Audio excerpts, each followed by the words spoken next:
Was he? Well, I mean, she might, but, Isn't he?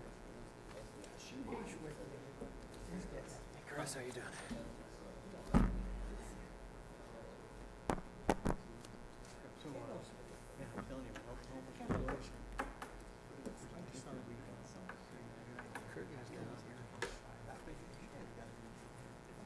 Expected a big crowd tonight. I guess we could move on with. He's just running a little bit late. But I told him it was number 2 on the list. So we can do number 2 first. Right.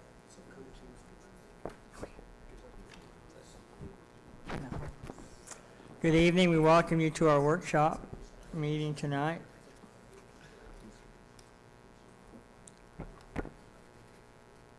I've gone brain dead.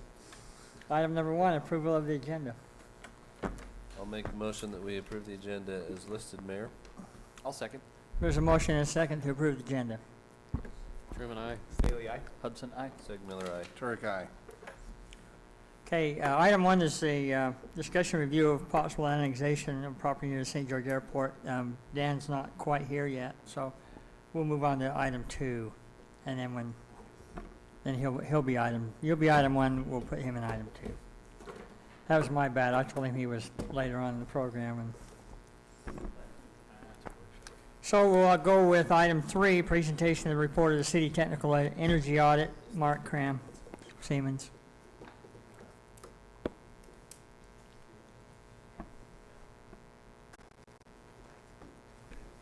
Gentlemen, thanks for having me back again. I'm Mark Cram with Siemens Industry, and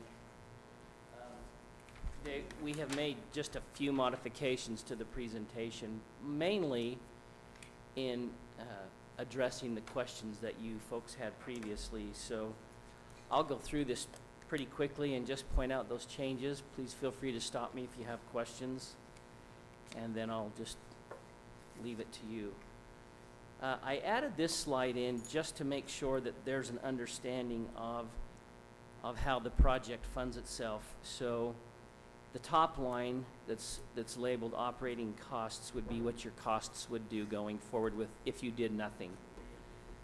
If you go forward with the performance contract project, you can see that during the first year or during construction, whatever that period of time is, you begin to receive savings each time that a measure is installed. So by the end of construction, you are getting 100% of the savings of all of the measures. So that area in that little green space is dollars that go into the city coffers without, frankly, any encumbrance.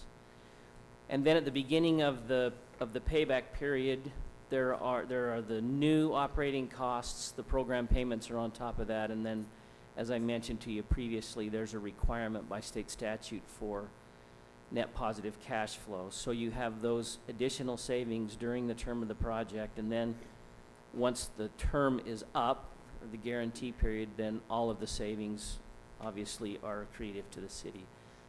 I hope that's helpful. Any questions on that slide? Okay. Wanted to point out a couple of things from previously. So we used a 3% energy escalation rate. That's actually low on average, but the reason for that is you have a current rate lock on your natural gas rates. So that was the number that was selected for that. And then down below, you may remember early on when we were projecting potential savings, we had projected between 21 and 27%. You can see where they've actually come out. So 29.5% for electric and 23.5% for gas. By the way, no changes. Before you leave that slide, and my question doesn't... This one or the one you previous? just discussed.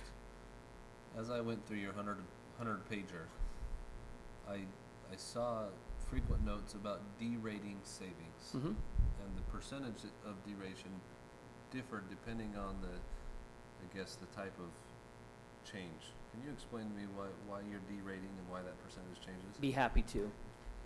the purpose for deration is to be conservative, and that's actually good for both you and us. In other words, we're going to hopefully under-promise and over-deliver. The difference in the percentage is really based on a couple of things. Number one is kind of the estimated risk for that measure in terms of the guarantee, and the other is the life of the measure. So if we're pretty certain on the savings, then the deration would be less. If there are some opportunities for operational issues or those kinds of things, meaning the potential for, say, setbacks being changed or a variety of things that will be spelled out in terms of receiving the savings, then we would derate it a little bit more. We could be more aggressive. We choose not to. Clearly, if we were more aggressive and didn't derate those as much, then the payback would be shorter. So it's essentially a discount factor. That's exactly, it's a safety factor. Yeah. Any questions more on that slide? There were some questions that came up about, the percentage of total, so we just tossed those in. The interior and exterior lighting are 20% of the total energy savings, and the city street lighting is 80% of the total savings of those measures combined. And that measure by itself is 60% or 64% of the total project. Liquid pool covers, we just added a few notes that they've been in use since the 90s. They were used at the Atlanta Olympics, and they're a lot more cost effective than mechanical covers from a first cost and a maintenance standpoint. Questions on that one? This one is 12% of the total project. One of the things that was discussed that we wanted to just emphasize is that there really is enhanced public safety by using the UV system, simply for the fact, and I wish Mark were here, but as we discussed this thing with Mark, his concerns were the amount of downtime due to repairs and waiting for parts and those kinds of things. So if you have a system that's operating continuously and more effectively, then you're going to reduce any potential public safety issues. No, the payback on this system's already a tad longer than we had set. One of my concerns as I reviewed your other document was it showed a savings of around 5,000 of just, from what I could tell, maintenance. Is that maintenance that we're paying an employee or maintenance that we're paying outside of the employee who already, as we were reported? That's just material, so that's outside of your people doing the work. Okay. As I remember, if I understood you correctly, is you don't consider any of our in-house employee savings because we still have that expense anyway, right? Well, and Premise the work. reality is typically cities will reallocate those resources, so. But that's be not in more- the calculation for this proposal. With- Right, none of those employee savings are calculated in our overall savings. That's correct. So the 5,000 annual is just parts to keep that thing going. Also correct. Let's see. I think we talked about these notes below. I wanted to re-emphasize one thing because I'm not sure that we were totally clear. Any monitoring devices that you currently have installed will be reutilized unless they're not functioning. If they're not functioning, they'll be replaced. So it's not a wholesale change of existing monitoring devices, whether it's airflow or temperature or whatever those devices might be. And I don't believe we mentioned that the front end is expandable to include additional buildings beyond City Hall and the community center. Okay, questions on that one? As I look at the advanced controls and recommissioning, the shortest payback is up at the community center, and I'm assuming that because that one is paid back within less than a year, that starts to pay off the other ones quicker, because it looks like payback on these are up to 20 years, and I just don't know that recommissioning for a 20-year payback is worth it. Yeah, it is helpful to the other measures. That's correct. When you combine them. Can you do the one at the community center without doing the others? The recommissioning at, Yes, okay, that is possible. and without doing the whole system automation? Without Doing the automation for 120,000?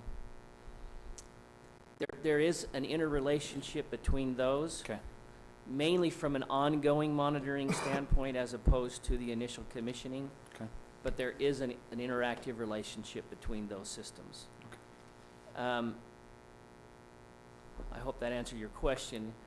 The remote support capability also plays into that in terms of local remote support, meaning that you'll see alarms if there are issues with the devices that are being monitored, as well as our ability to perform some of the M&V work remotely as opposed to deploying manpower to the site, which saves you money in the long haul. Okay.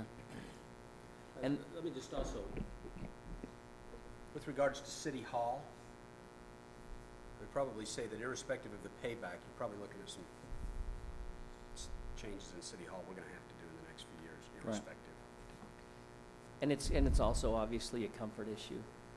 One of the things that I'm not sure we did a good job pointing out last time, if we did great, is I didn't want to confuse you that the advanced controls on this slide are just separated on the next slide. So those advanced controls are the same as these advanced controls. I just didn't want anyone to be confused that those were two separate measures, independent of one another. And I believe we talked to all of those value adds, about those value adds last time. Questions on that slide? It's a little more detail. Okay. Pumping from constant volume to variable volume, I think, that it seemed like that there were some questions asked and that was fairly well understood. That's a pretty straightforward measure. It's done all the time with these types of systems. Were there any questions on that as you went through the report? Okay. Weatherization, small percent of the project, pretty straightforward as well. And that one was even smaller. So that's the same slide that we showed to you earlier. It's just a recap. And the cash flow for those measures. Whoops. What I also wanted to point out is we probably used terminology previously that may not have been 100% accurate. So I think we put net positive cash flow. What we really should have put in that second line is the project turns positive after 12 and a half years. So if it were a 15-year term, then it would generate $412,000 net cash flow. And then we just pointed out where that itemized M&V plan was in the report. Questions on that slide?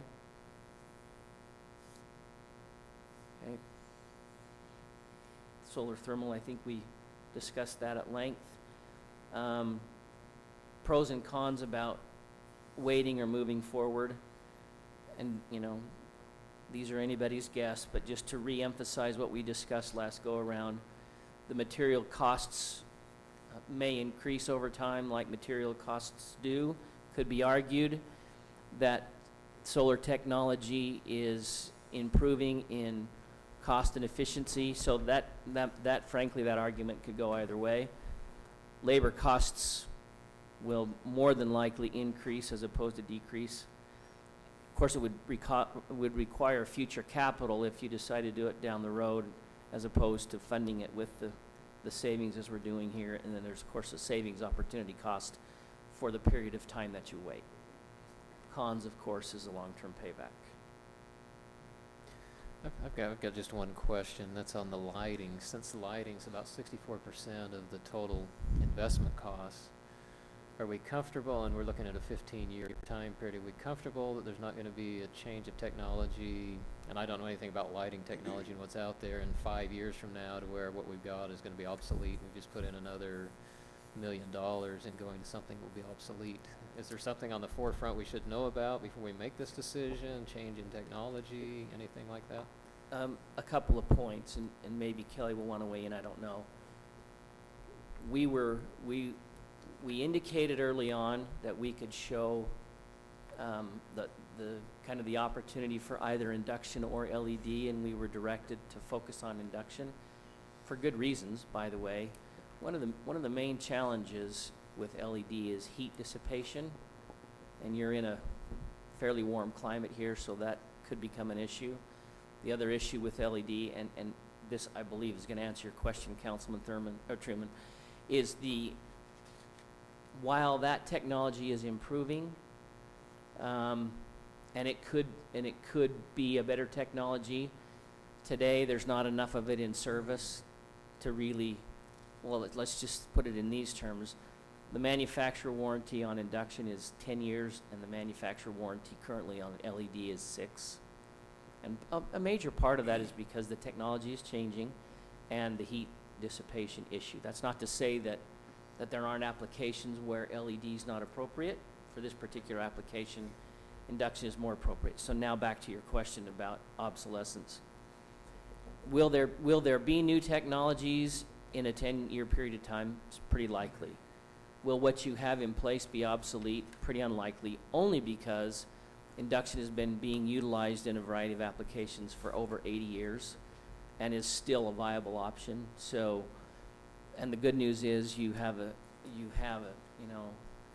warranty that is almost as long as the term of the project.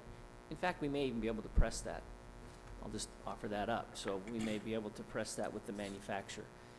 So I hope that answers your question. And then I guess what I'm looking for is just some sort of a representation based on somebody knowledgeable in the field that there's really nothing out there in this foreseeable future that would say, boy, 5 years from now, we sure did a stupid thing by putting this money into this program. You know, A couple of suggestions, and we'll do what you'd like us to do. The first suggestion I'd make is we have a system of induction lighting in Syracuse, Utah that's been in operation now for over a year. Happy to provide you with their public people contact information who can tell you. And I want to say, and they have about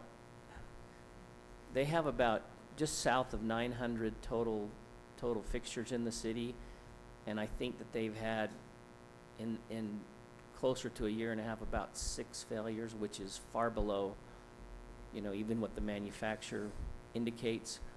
What I will tell you about the failures is we have built into the financial modeling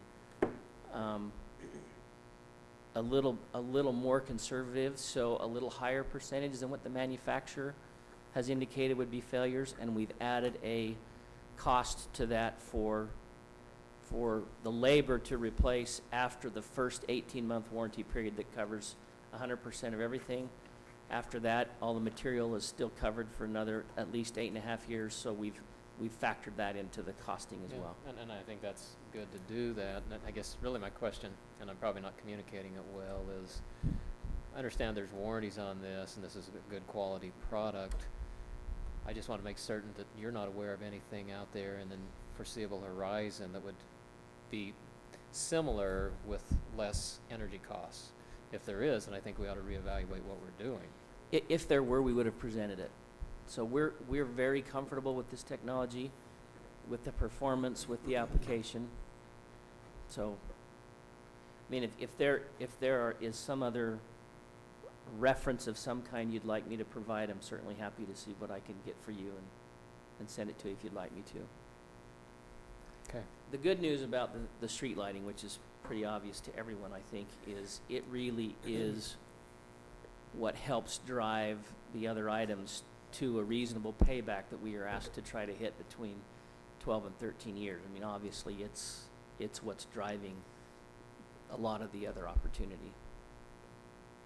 One of the biggest concerns I had in looking at that, it seemed like the wattage of what we're going to, on most of those fixtures, is almost half what current wattages are. I guess my concern is the illumination that we're going to get out of those. Is it going to be, I mean, I read color and all this other stuff that was part of that, but I guess that's my biggest concern is our lumens that we're going to get out of that similar to what we have existingly, or are we going to suddenly go to a dim city? The couple of critical items on that, the main item is lumens per watt, and so you have far more lumens per watt with induction or LED than you do for either HID or high-pressure sodium. So you are essentially maintaining the lumens, you're improving the color, which, if you want to use the term seeability, improves that too. So you can see color better, you can, for police, it's easier to identify vehicle color or those kinds of things, so that's valuable. What I would also recommend, if you'd like, is I'll be happy to provide you the name with the folks at Syracuse City. We actually have a couple of other cities that are looking at street lighting that we've kind of taken on a field trip to Syracuse, and they provided them with that kind of feedback. What have the residents said about the new light? And Correct, yeah, that was my next question, so probably be very interested in that contact information. okay, happy to give that to you. Any other questions before we move on? Yes, I just got Councilman Seaman. questions on your investment grade audit. I don't know if you're gonna pull that up, or when you say move on, do you have another document you're No. presenting? No. Okay, maybe it's a good time to segue. I'm on section 2 of your investment grade audit, subsection E, which is page 14. Okay, I don't have it memorized, Do you but I have it think there on your machine, or you got it with you? I don't. Okay. I'm in the section that's entitled Unit Energy Costs and Annual Percentage Increase. And Oh, that'd be great. there you go, yeah. Something I can refer you to, 'cause I'm gonna ask you to help me understand what this means. So you said page, what was it? Page 14.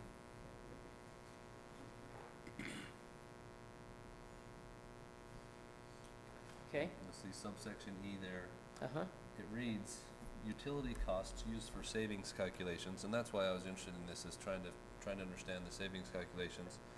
Utility costs used for savings calculations will be based on the utility rate in effect for the applicable bill or the utility rate in effect for the corresponding period of the baseline period, whichever is greater.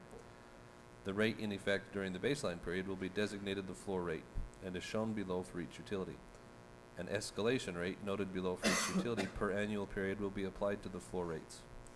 The escalated floor rate will be compared to the utility rate in effect in each future annual period, and the greater of the two will be applied to the actual utility savings occurring in that annual period. would you like that in English? Yeah. So And what that there's- means. And there's ors and whichever are graders, which made it difficult for me to understand what Yeah, that's saying. what that means is we've built an escalation rate into the modeling. So whichever is greater, so let's say in year 5, we're measuring the savings, and we've used a 3% utility escalation rate. So whatever that is from the baseline till now, if your actual utility rate is higher than that, and we've missed by, 1,000 kilowatt hours, then it would be 1,000 kilowatt hours times your actual rate, which is higher than the estimated escalation rate. If the escalation rate is higher, then we would be on the hook to pay you the kilowatt hours missed by that rate as opposed to the actual rate. So it's whichever rate is higher at that moment in time. And so as I move through there, just on the top of page 15, Okay? you've got the streetlights. The rate for the streetlights was determined by averaging the last 3 years. What were those 3 years averages? Was that the 3 years, those 3 rates that I see? Were those just The most current previous 3 years, okay, total for just streetlights or for electricity Just for across streetlights. the board? just for streetlights, Why would we do an average if it appears the trend is increasing? to be conservative. We can recalculate it any way you'd like. I'm not suggesting you calculate it one way or the other. I'm just trying to understand why that was. Just as a general statement, So is that conservative because it says, rather than projecting the highest rate and then saying our savings will drop below that, we're just gonna project an average rate? And then no, we're gonna project an escalated rate. But we just use the average as the baseline rate. So again, that's valuable to both of us, because the last thing we wanna do is have you allocate the savings dollars from this project to a project, and have them fall short of funding the project, that hurts you and us. I mean, Okay. even though we're assuming the risk to make up the difference in kilowatt hours saved or decatherms of natural gas, so the unit of measure, if we over-project the escalation, while that makes the project look like it pays back better, that hurts both of us, or it could potentially hurt both of us. Okay. Moving down to letter F there, still in the same section that I was trying to understand. Table 2.6 identifies the percentage increases that will be made to the amounts in the table for each succeeding year of the performance guarantee. Note that the aggregate escalation rate for all utility and operational escalation is equal to a weighted 3% flat escalation for the full year, 14-year term. And then I see the table there. For example, electric has an escalation of 0 for 3 years, and then on the 4th year it does a 5%. What's the methodology behind these escalations? Because you have a guaranteed rate for that period of time in So electricity. you're looking at how electricity That looks. one was actually data that we provided. That was based upon our discussion of escalation. And then the gas and water escalations are more just average across the board. Correct, That's, you're just playing the law of averages on those ones? correct. Okay.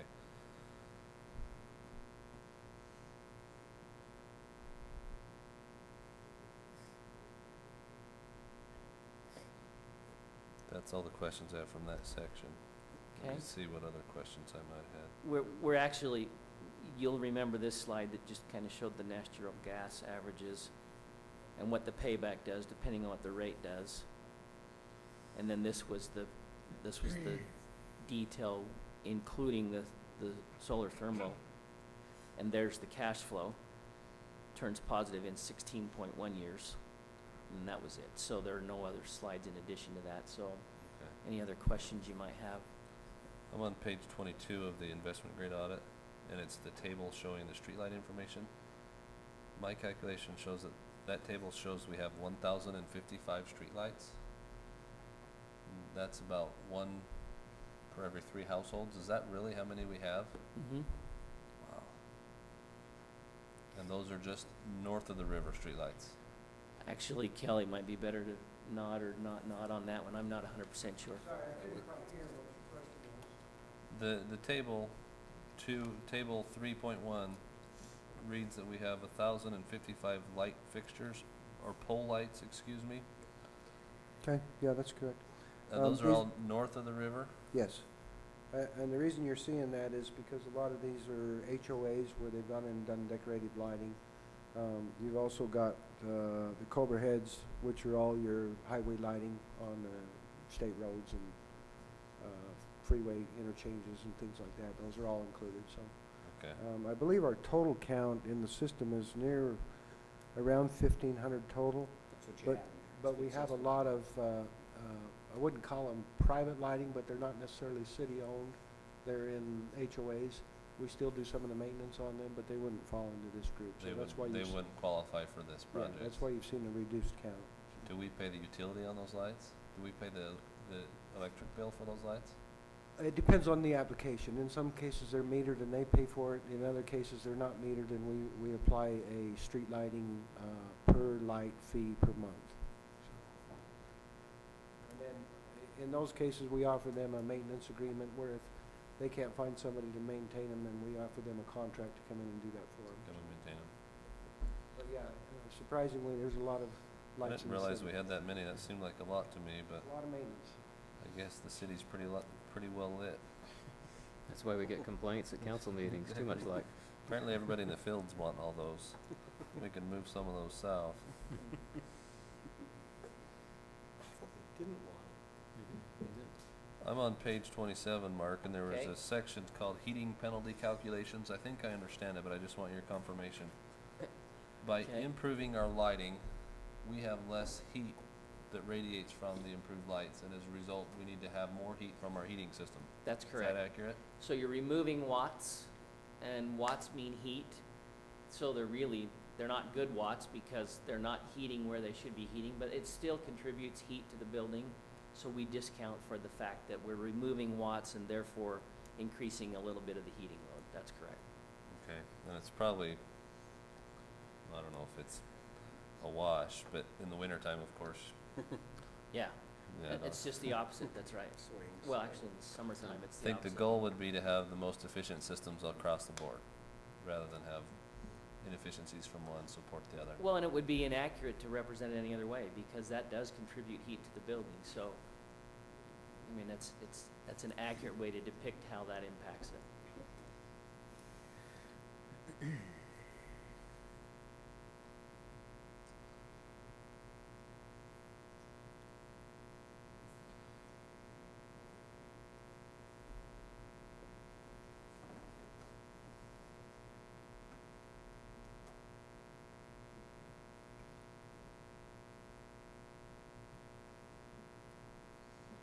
While you're scrolling through there, do you guys ever feel like the guy sitting on that chair, just wondering, on that slide?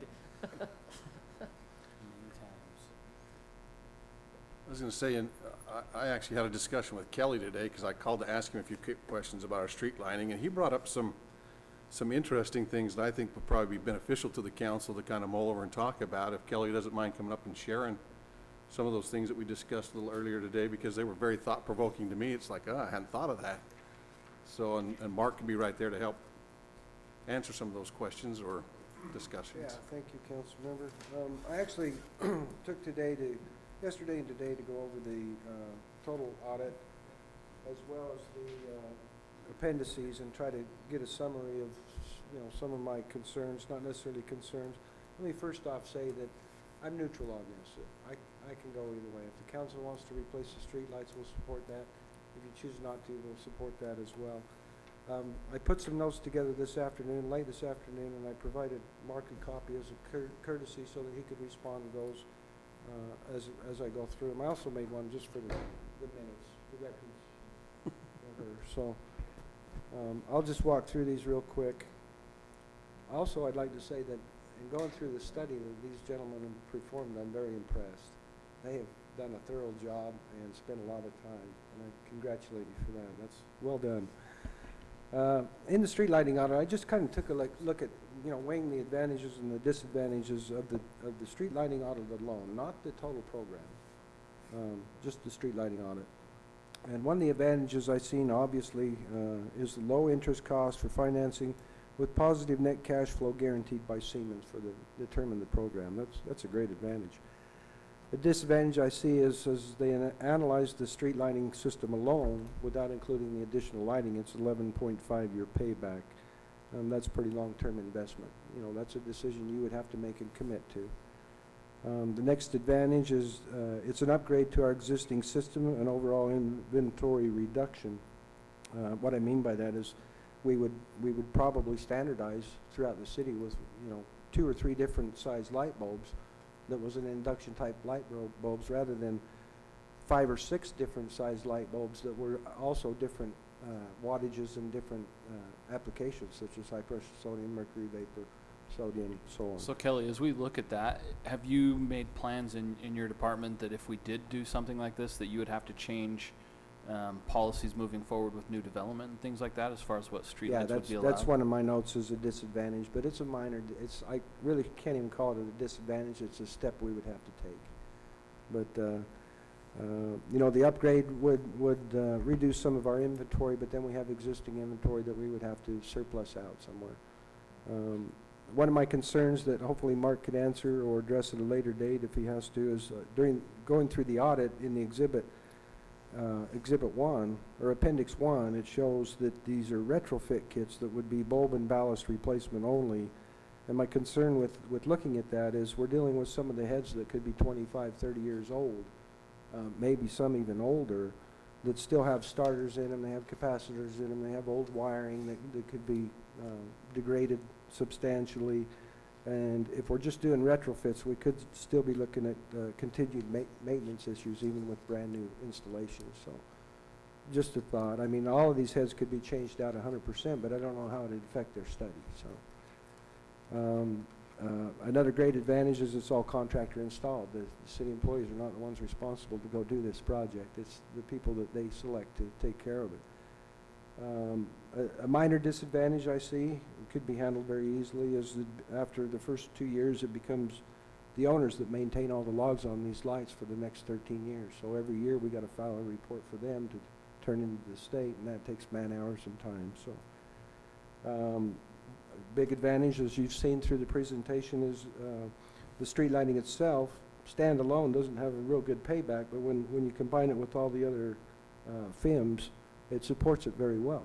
So, you know, it brings that time frame down to a manageable time frame. I think you're looking at a 10-year payback overall, 10 and a half? 12 and a half total. Just a couple other minor concerns. One that I think is probably one to pay attention to, and that is citizen complaints with white lights. I mean, 50% of our citizens want lights on their streets in front of their house. 50% don't. My concern is when you go into a project like this, you're going to change the environment of the citizens. So you've got to be very careful how you do that, and you could very, very easily have a lot of complaints come back just by changing the color of the light. And you are, in all cases, you're going to change the color. From my opinion, it's a better color, but that might not be the citizens' opinion. So a couple of other minor points on disadvantages is you have limited vendor options when you're dealing with this type of lighting on the induction type lighting. I think there's maybe 3 major manufacturers in the world that can handle this. I don't think that's a big issue. I don't know how it would deal with costs of the product, but Mark could certainly address that for us. And as you mentioned, it requires ordinance changes.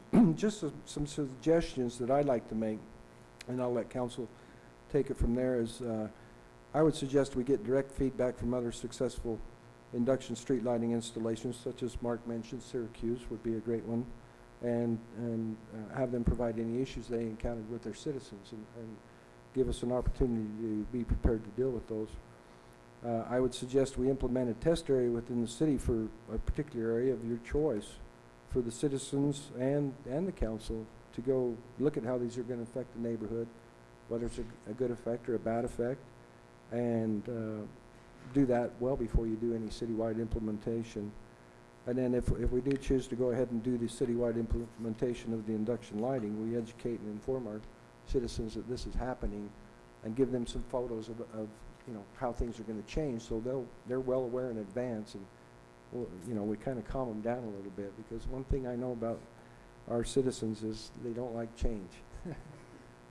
That's proven in my industry. So, and then the only other concern I had is that just a question for Mark is it's basically the same thing that Councilman Turek said, and that is, does the illumination proposed for the reduction in wattage meet the industry standards, such as the IES, Illuminating Engineers Society, for the specific type of road that they're being applied to?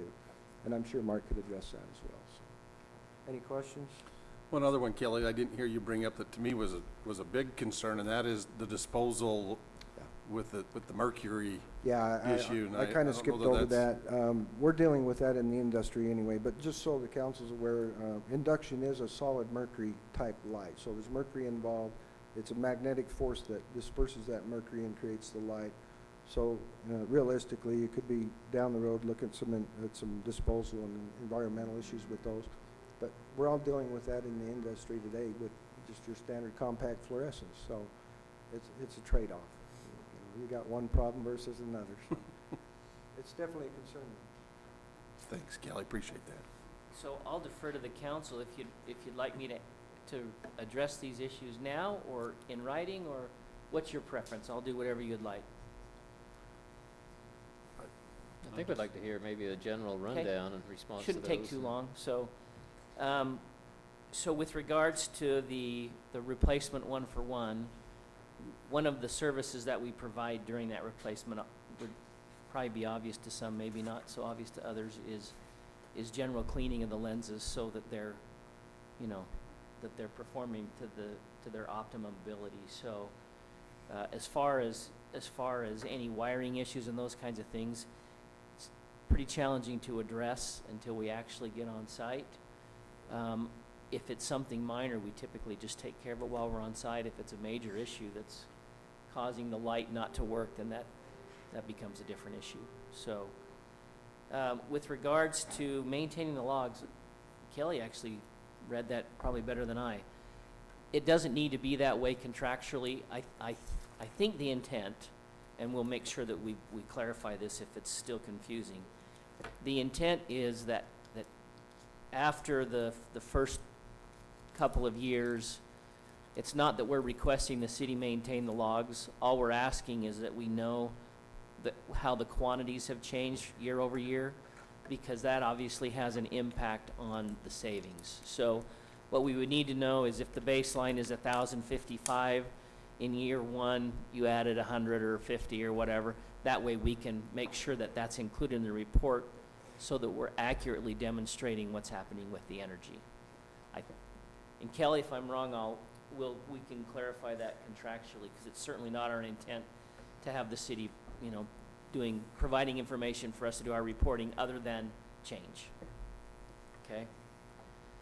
And the induction or the disposal issue, it is, one is like the other. The difference is the induction lasts for 80,000 plus hours and the others last for 20,000. So theoretically, you have a fourth of the problem because they're lasting 4 times longer. So you're contributing that much less to a future disposal stream.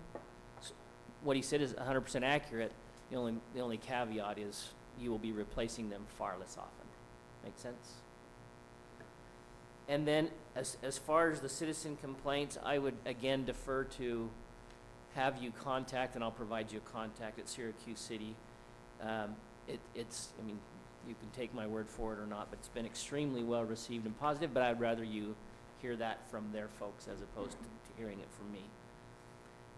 Let's see. Vendor options, Kelly's right. There are, a certain number of options that provide that. Siemens is a relatively large purchaser of this type of technology, and therefore we're able to negotiate very well in terms of ongoing agreements and warranties and those kinds of things. That may or may not mitigate those concerns, but we're certainly cautious about who we select to partner with on these kinds of projects.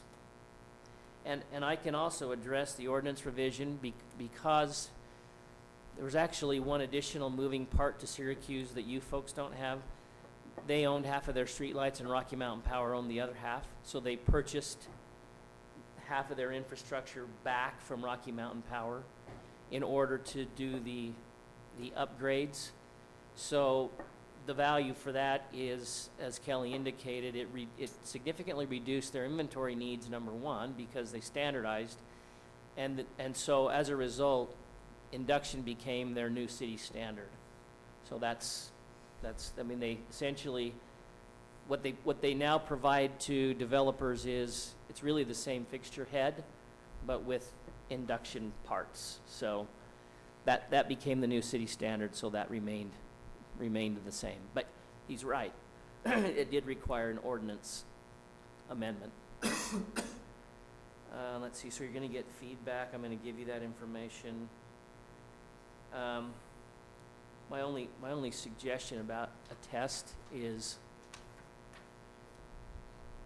its opinion, which is important to you, I know that, but I would suggest perhaps that you can weigh that out by talking to Syracuse City and seeing how many complaints they got versus how many positive comments, because depending on where you put samples could make a difference on how it's responded to. That would be my only suggestion on that. Are there any lights nearby here that have the induction lighting that we go look and see what the white light looks like compared to the yellow light? If there are, I don't know where they are, Councilman Truman, but I'm happy to see if other cities around have used induction. Shouldn't be too difficult to find out. Can do LED.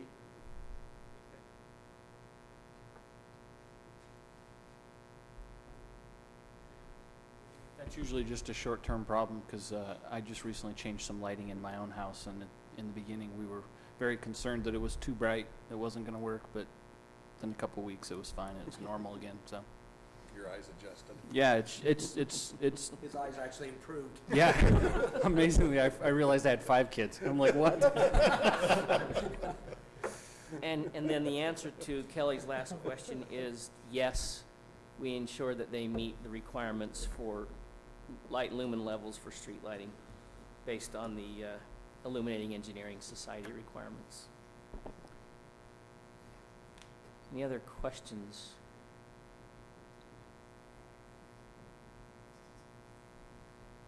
Don't have any. Any others? Good?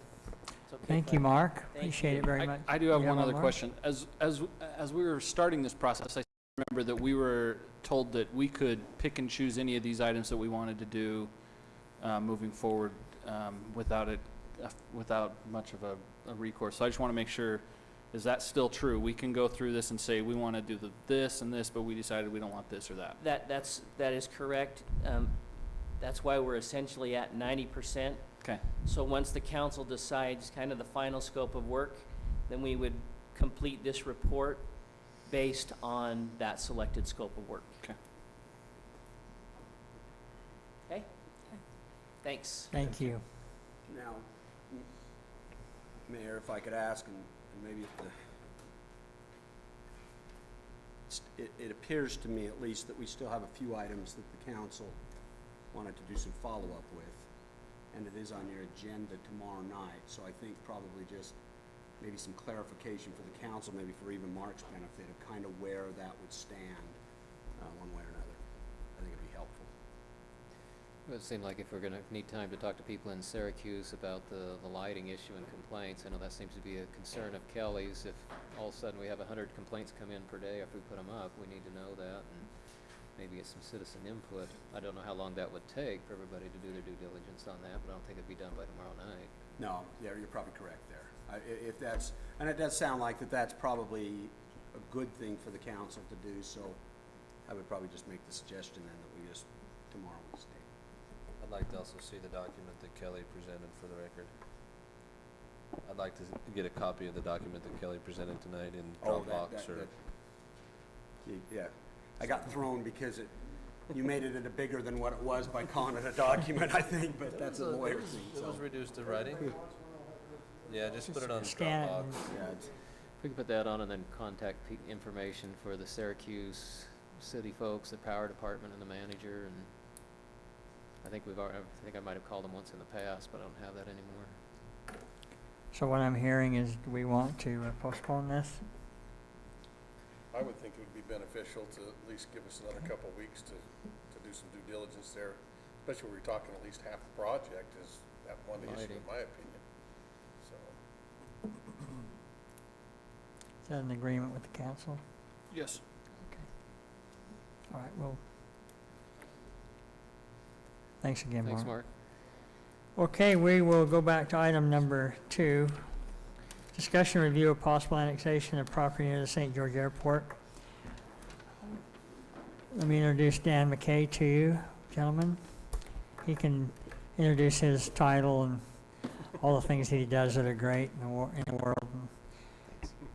I will never be late to a city council meeting again. No, that was my bad. Just No, want to that- point that- that out. you Gentlemen, said you that still was- had 2 holes to go, and That when you was finish one of those 2 his- holes up, you'd be here, That was so. one of his shorter presentations too. No, in my conversation with Dan this morning, I says, you're second on the list, so don't, Well, officially he was, because the approval of the agenda was first. Could have at least taken 30 seconds with that one. yeah. I'm kidding, of course. Well, I now know more about light bulbs and light bulb concerns than I ever thought I would, and I pray that I forget it by the time I leave this meeting. I have for you a few maps, and if I could give that to you, I'll let you take a look at that. And I'll introduce myself. My name is Dan McKay, and I am the asset manager for the Property Reserve, Inc. Property Reserve, Inc. is well known in this community as a long-term landowner by the LDS Church, and a little bit different from obviously the real estate department of the church. Property Reserve's primary responsibility is protecting the investment interests of the asset and related to an investment portfolio, as opposed to building meeting houses and temples and things like that. They have very spiritual people that deal with those issues. I'm just not one of them. I'll let you decide whether or not it's spiritual or otherwise. Our property, obviously, I don't know if you still have the PowerPoint presentation, if that's available for you guys or no.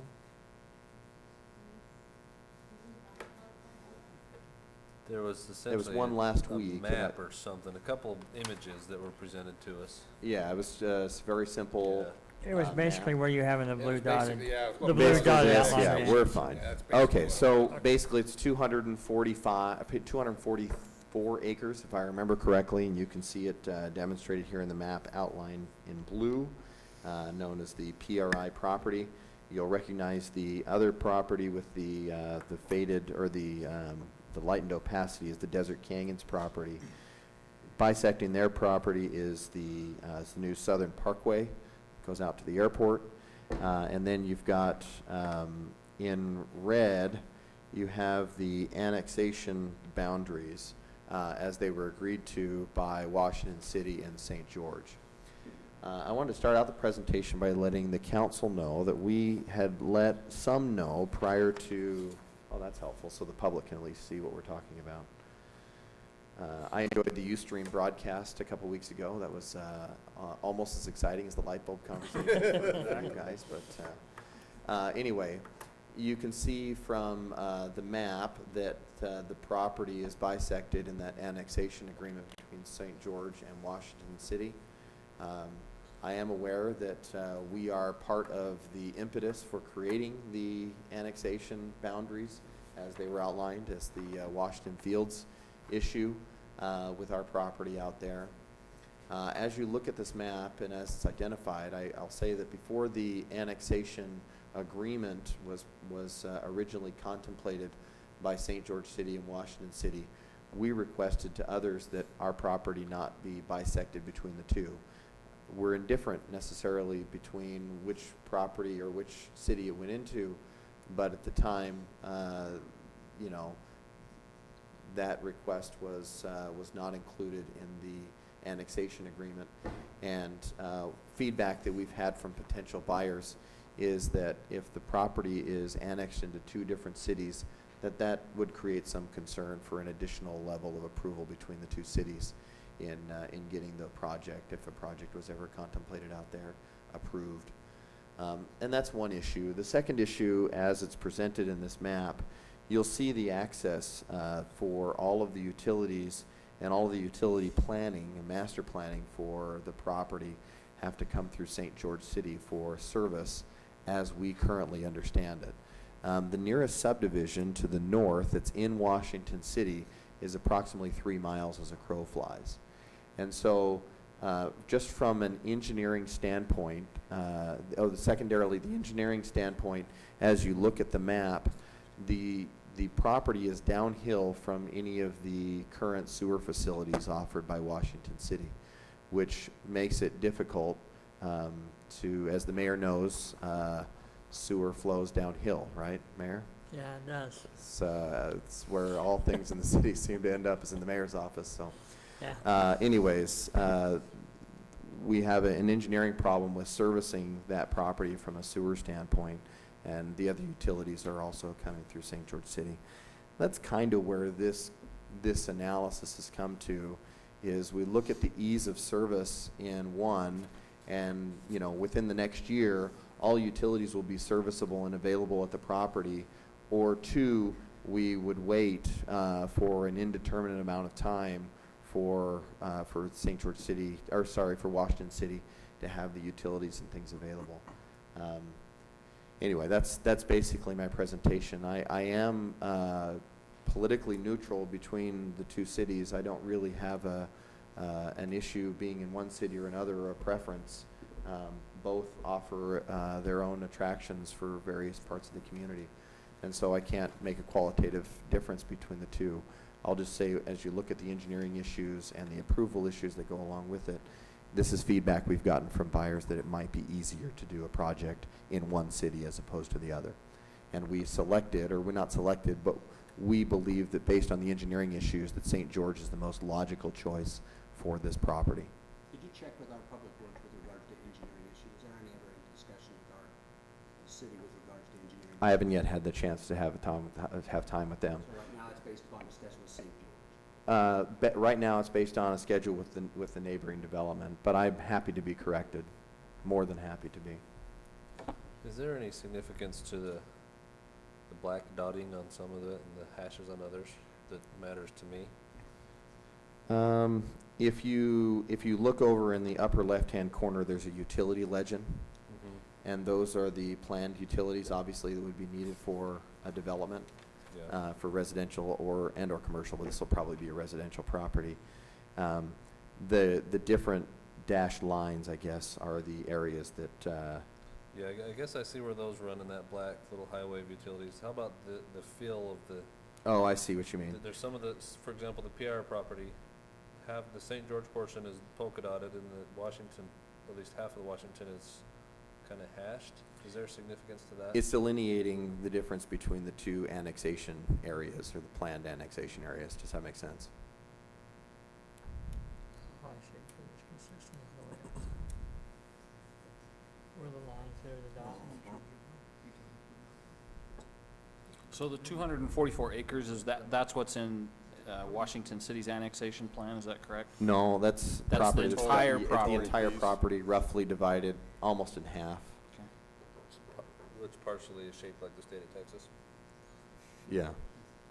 A little bit. So based on the information you have, that you received either from your engineers or from St. George, there were no utilities that went out to the PRI property in Washington? Correct.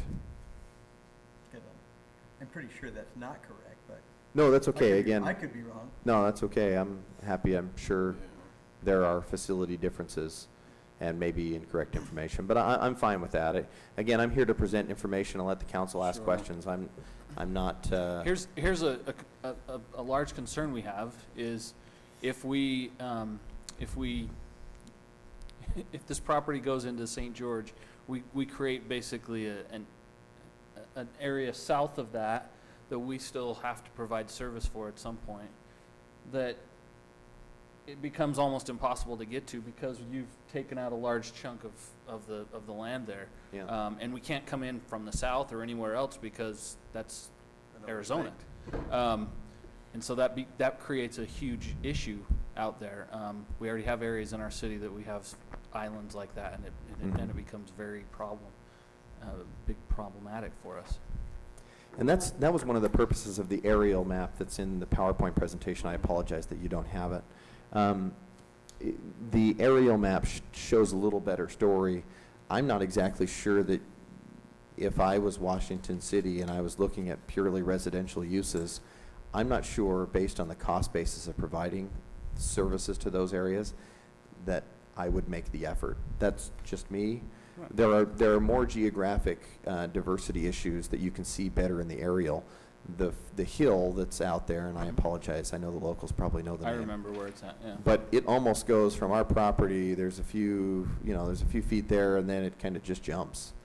And so the idea that, that property is tremendously serviceable from Washington City anyway, Well, I think it'll be difficult. well, But we've master planned a lot of that area along the Southern Parkway. And if you extend that Southern Parkway north towards developed portions of Washington City, there is a lot of ground that has been set aside for various types of commercial and industrial property. So we will certainly have utilities down there. And then further north, we have a very large planned community development as well that would make this PRI property a natural fit, especially given the approximation of, if you look at the red line dividing St. George and Washington, that's Washington Fields Road. That's the main corridor that heads north-south through Washington, down and to the right there. That road, if you pull your finger back towards the property, that's Washington Fields Road, and that is the main north-south thoroughfare. In fact, we anticipate that there'll be probably as many or more people access the airport from Washington Fields Road as the Southern Parkway. So to say that, to me, a few years isn't really a big deal on the property. And I would like to hear what Mr. Mike Shaw has to say about our own, number one, time frame and accessibility for utilities, and also for, is it a cost to have to service that residentially? Well, and while Mike's coming up, let me ask a couple questions. I mean, certainly you're correct, and you're kind of making our point here. it might become more problematic to service that piece of property to the south, but you'd have to admit that if we're already to the PRI piece of property that's currently in Washington City, it makes it more feasible to get to the south. Where sure. that's in between, it does, you're right, it makes it very difficult. Do you know who the property owner is to the south?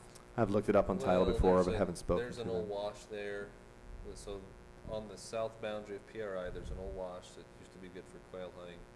And on the south side of that, but north of the state line, there's residences out there, kind of old, just homestead type residences. Well, the reason I asked the question Don't is like because, utilities anyway. the reason I asked the question is because, I mean, we addressed the fact that we're creating a peninsula with this issue. Mm-hmm. Well, I think that's a great question. Unfortunately, I don't have the aerial again to show you the difficulties that would service that. But let's just take Councilman Staley's assumption for just a minute and look at the north-south corridor coming through here, that area there. If you'll give me a guarantee that that's built in the next 5 years, and if the city would guarantee it, and or make some, you know, assurances that not only will it be built, but utilities and all those things are available, I feel a lot more at peace. Well, let's talk, we have. But if I was a city, I wouldn't do that, you know what I mean? But Yeah, I think the utilities are fairly close. I know that was a lot of discussion that was had during the original annexation agreement was at that time, we were looking and saying, we're really the most feasible sewer-wise at that time to service those properties. Well, and at that time, the Desert Canyons, I don't think had laid sewer up through that area. Correct, they had not. Which they have at this time. But we actually have the agreements with St. George City Correct. on the sewer end that we tie, and all of our sewage goes to St. George City. So this property would not be an issue at all, the sewer. We would take the sewer from this property, tie it in to that runs through the Desert Canyons, and then that becomes now a regional line, which that's where our impact fees go towards, is that those regional lines.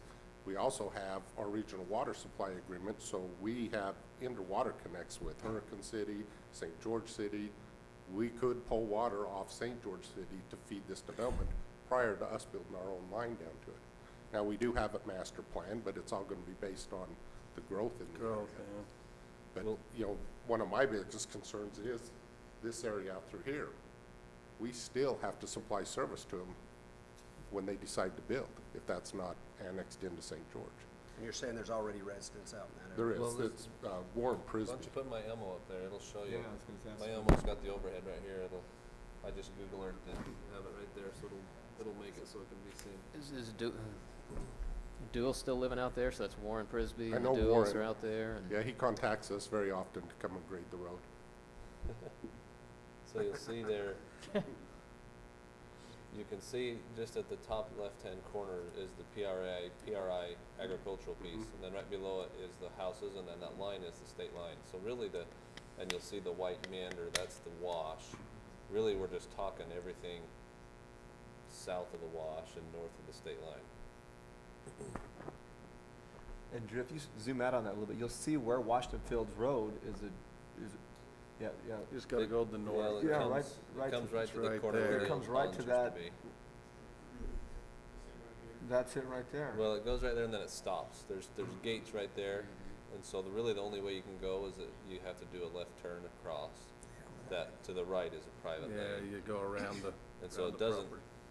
I guess it may master plan through the property, but it doesn't. You can't actually do a right-hand turn there without entering a private gate. I think if we're gonna annex it, I think you just annex all the property south of it too. And Correct. just get it all out of your hair. There's no sense leaving a little piece down there. And they have to initiate that now, it can't be city initiated at all. Who, the PRI group or the landowners below it too? Do we have to? The landowners below it have to initiate it as well. Because to me, to do it well is not just the one landowner. You need to just, Well, you're exactly Deal with right. it I mean, all. that certainly resolves one of our problems, and that's trying to loop around to serve already existing facilities. you'll also see there to the right, which is to the east, there isn't a lot of space between PRI and that big ridge face. You'll see the PRI property doesn't fall that far off of the, In fact, on the the northern end ridge. of it, it goes right up against it. yeah, and so there's not gonna be a lot of other development in Washington between PRI and the east face of that, or the west face of that big Warner Valley Ridge. I don't know what that ridge is called. It's just the old tire rolling mountain.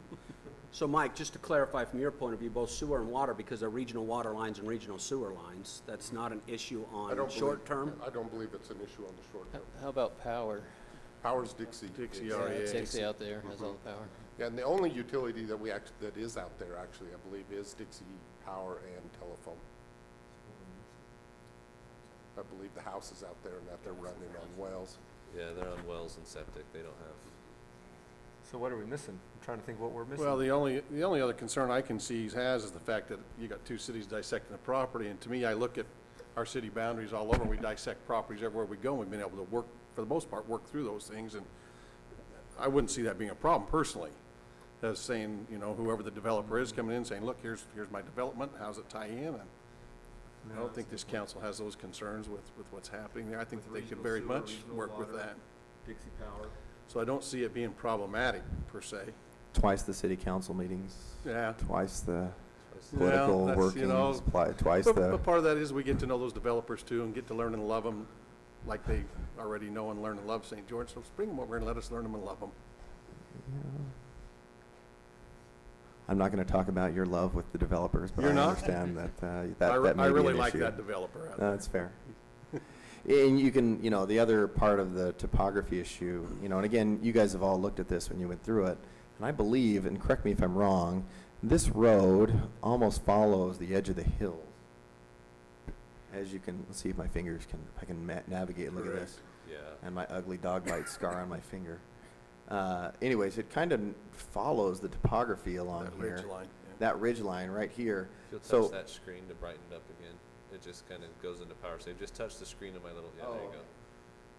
Yeah, you're right. There's not a lot on the east side of that Yeah. road. I mean, everybody likes to live on the hill, so depending on who you ask, maybe everybody want to live up there, but rocks roll off that ridge and tires used to. No, nobody inside them, I hope. So would it cause, would this area here be an issue as well then? If that's a hill right here? An issue as to what? Development? Yes, is it, I are we think that's creating just- another island Yeah, I there? think you just got BLM there It's right just flat now. BLM, not necessarily an island. But isn't this a hill over here? Yeah, That's Having that a ridge, service that's the area, ridge bring- top. You're So right you at, have to be bringing bringing service. it down. you're that right way. at the toe of the ridge. So really what you would do, if you're gonna allow that to go to St. George, you wanna bring St. George clear up to there, yep. Have to be here and Yep. down. Yep. But then are you dissecting other property owners? Well, I'm hearing from the council that you need an ownership map, right? And maybe some conversations. Again, I'm just bringing information, and if whatever information you need to help make what is the best decision for the city, I'm happy to help bring it. But bringing an ownership map that, you know, at least designate those, I'm happy to have conversations with any of the surrounding landowners if you'd like, to help, you know, figure out what they want to do. Maybe they have, you know, some feelings about it one way or the other as well. What's that wash called, Mike? Is that the Fort Pierce? Fort Pierce That's the Wash, Fort yeah. Just the headwaters of the Fort Pierce? Well, I hope that Is we it- can address the issue of utilities, that's necessarily, I think that we can, and this is why I asked if you'd visited with our utility department with respect to that. And then again, you can see the problems with us trying to serve a property. It certainly becomes much more feasible for us to serve a property to the south when we're already there anyway with Yeah. lands that we anticipated to be in our city. That's why it was put together like that. But second of all, and to pull that other land in, you'd have to, because to me, the law still has the issue of at least addressing peninsulas and not Mhm. creating them, because Yeah. they become problematic. Well, you do Yeah. have some property there to the east. Again, I don't know why It's gonna the- be developable, where if you do that, you shut yourself off, so you've given away all that eastern stuff, that- because that is that grayer developable stuff. property out, that's to the east. Chaparral, basically, Mm-hmm, yeah. yep, right through there, yep. So let me just ask about what we're giving up, because we keep using the words we're giving up, we're giving up. We're giving up residential land for the large part, correct? I mean, everybody's saying it's all residential land for the most part. Can staff answer whether or not residential land is a positive economic activity in the city, or is it a negative? Well, we certainly always build cities to accommodate people. Oh, sure. And so, I think that it was fully anticipated when we did, this is the reason we put annexation policy plans together, is we anticipate there'll be residential, commercial, industrial, and all those areas, and whatever we anticipate this in, it made sense to be part of Washington. Sure. But again, you haven't answered my question, Roger. I appreciate what you've said. But again, you haven't answered the question. The question okay, is well, I'll answer your question. residential Residents a have- net positive or net negative? Yeah, residents have value to our community. I'm not talking Absolutely. about residents themselves, because again, that's not the question. Well, I'm not The sure what question your is question is. residential property, Roger. Does residential property from a use perspective for the city, is it a net positive in services and all the other things that have to be provided, or is it a net negative? I think we know the answer to the question. That's like cross-examination at the city council. It's probably the same, it's probably the same Well, answer again, in Washington as it is in St. St. George. Absolutely, I agree. I mean, I'm the not fact making an argument one way or the other, I agree. well, You know, you we're are not a trying straight to badger answer. our city manager on questions like that when he's answered the question. Well, I'll tell you the positives I see of this is because we do have some anticipated commercial uses further to the north that these residences would support. Absolutely. They are key, they're a Sure. key component to that. But if they're built in city A or city B, they still support your You're commercial right. uses, You're right? Yeah. There's no argument there. Yeah, and So again, I'm not trying to, No. Well, I think you are. apologize. I think I you appre- are. You may say you're not, but I think you are. I think you are advocating, and you're not politically neutral necessarily. I think you are, in fact, stating your position on this, and so let's be clear about that. I think I've been pretty candid. And- Roger. And I think Again, I council think, has been as well. and I'm not saying the council hasn't been, Roger. I might say that you have not necessarily been the most supportive in this process, and I'm not arguing with the council. For the- Roger, please for- don't, Yeah, just I'm let me not- I'm finish. just saying, for the very At the same end of the reasons day- we've discussed this evening. Okay, and I understand. What I'm saying is, I've just discussed the logic and said, hey, we need to go a certain way, one way or the other. We've gotten feedback from buyers that it needs to be one way or the other. I'm happy to go either way.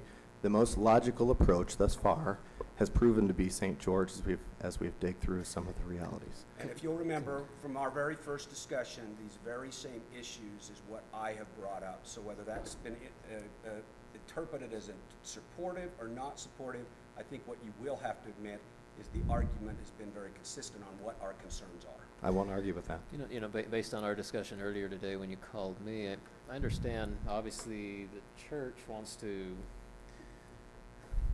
make the most money from this property that it can. And with the utilities, what you believe all to be there, serviceable in St. George, that leans towards St. George, not that you're advocating one city over another, but merely what's going to bring the biggest money back. Is that a fair assessment?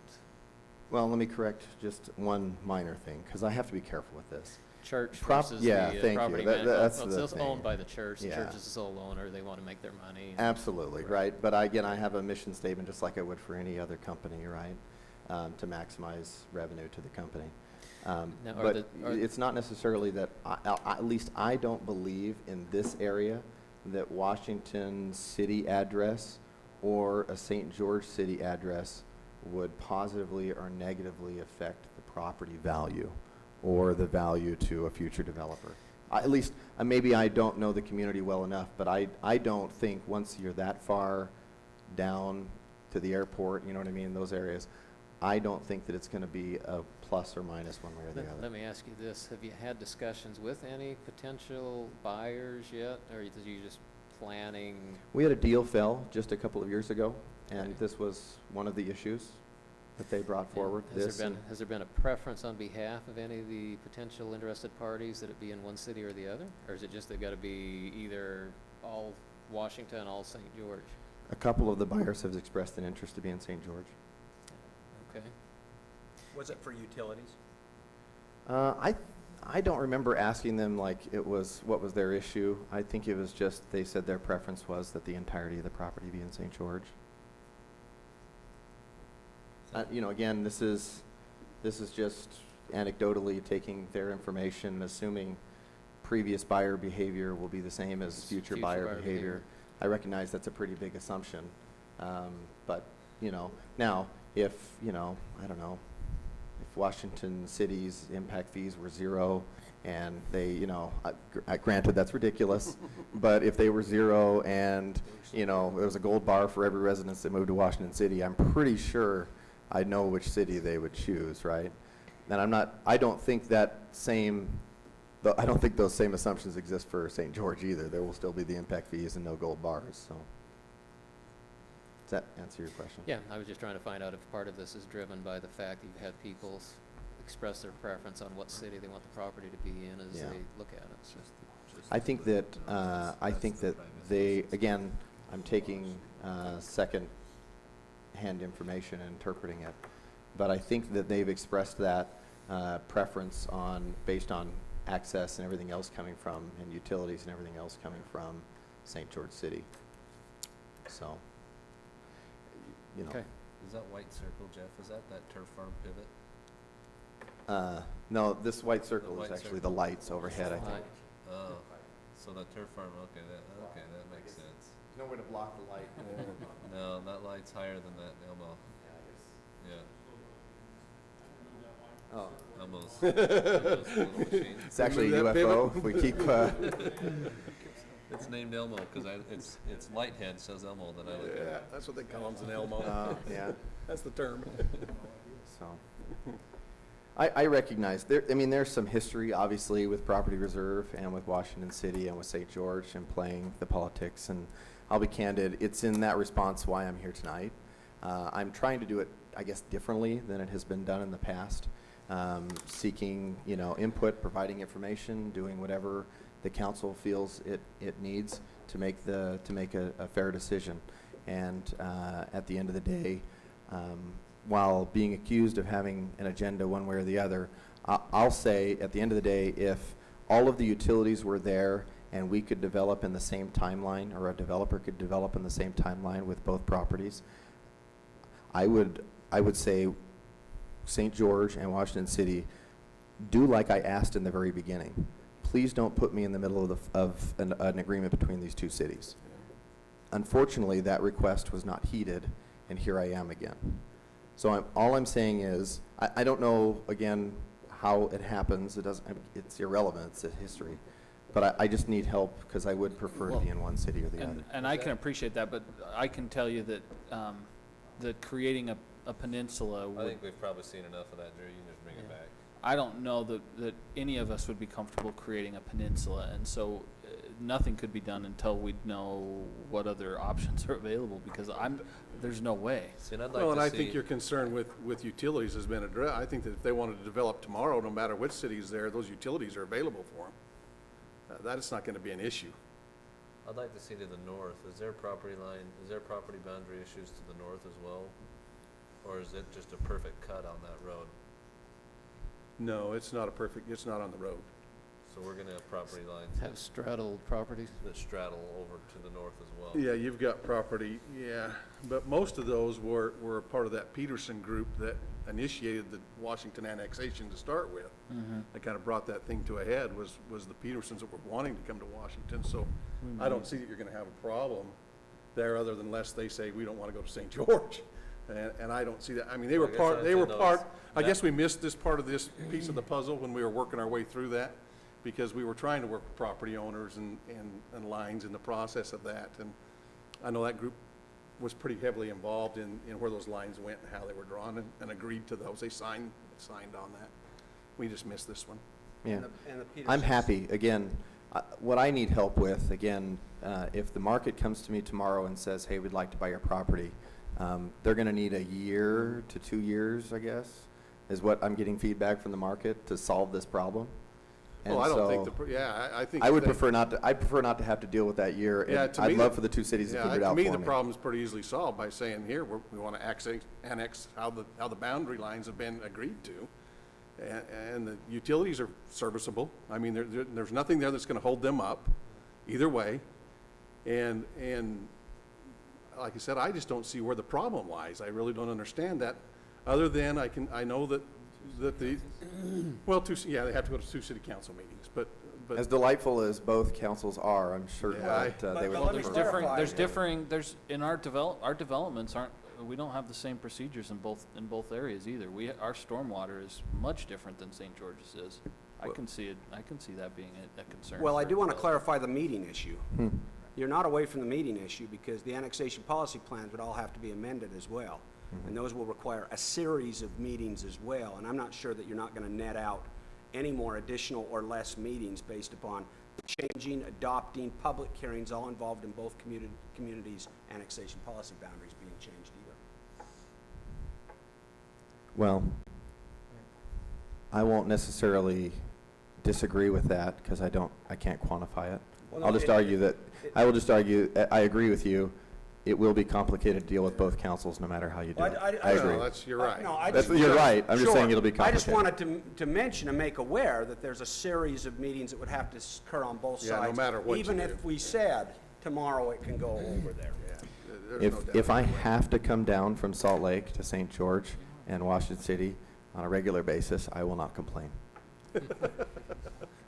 To accomplish it. Especially if the mayor will take you on the golf course.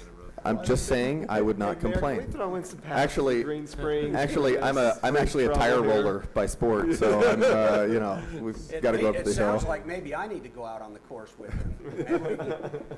It's an old trade, but there's not many things funner than rolling tires down mountains, Well, I don't know, use a belly putter. allegedly. Hey, Mayor, With a belly putter, how did that Not be? anymore, they changed the rule today. and from the council standpoint, I'm just guessing that before potential buyers, because I'm guessing they're directed to you. If somebody calls the church and says that, they shoot right to PRI. Yeah.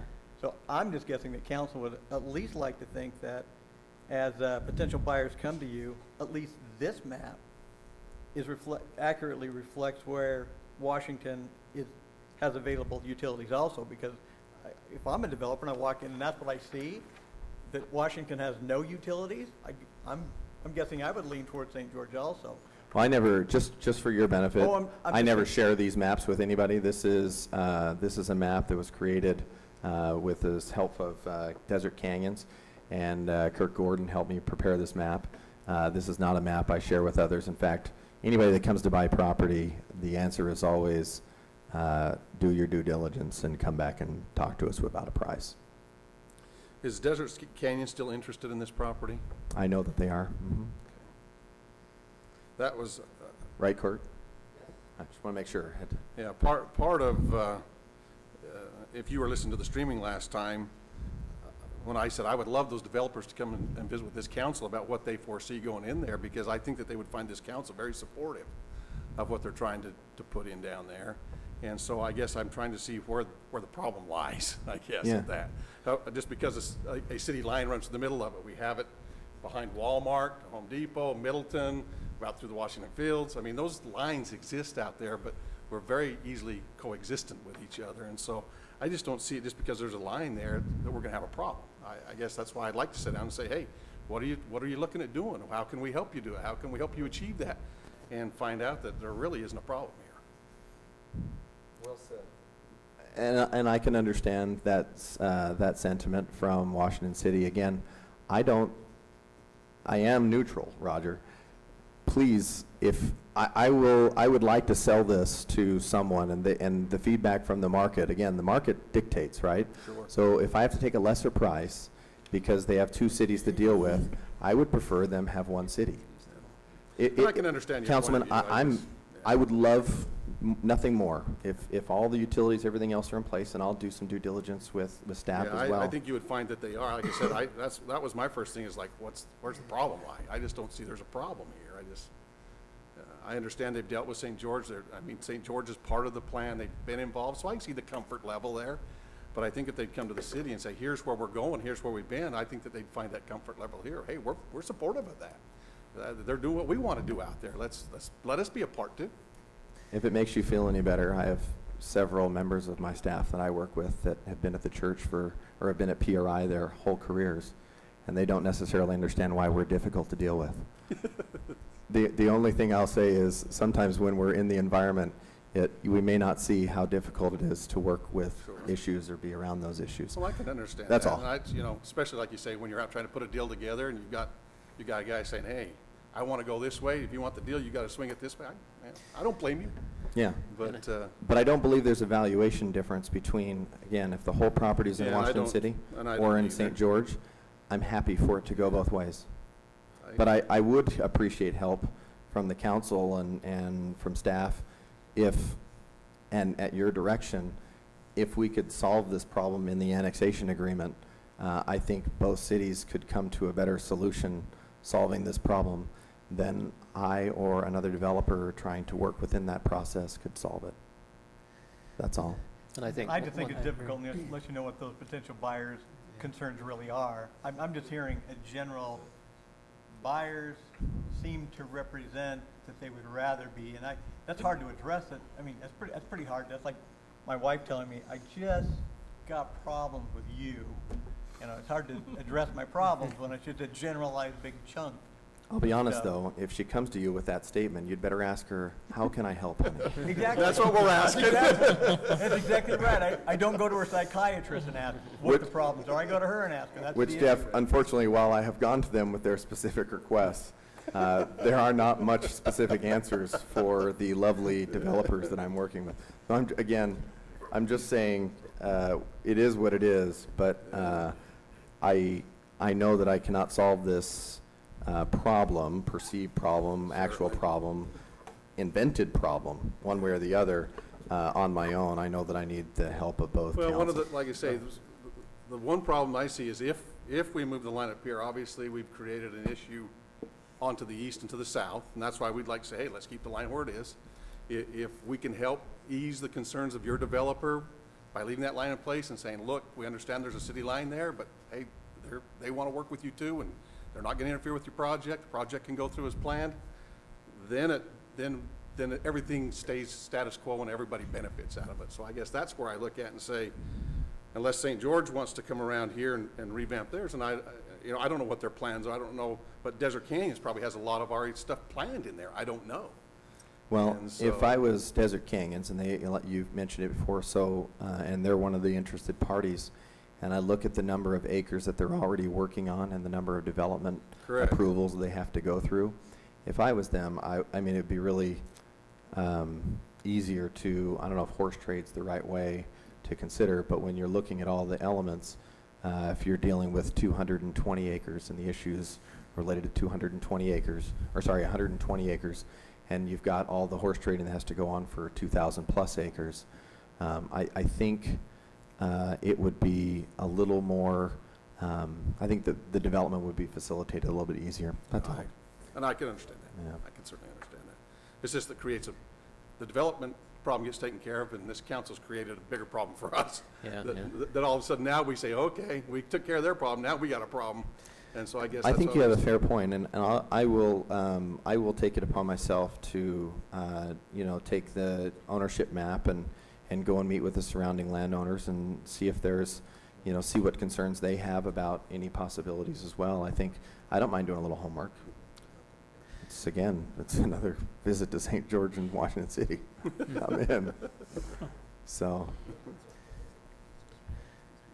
any other questions or thoughts? I guess Okay. just a comment I was going to make. Obviously, we want to accommodate developers, we want to accommodate property owners, and we realize there's a desire to maximize your return.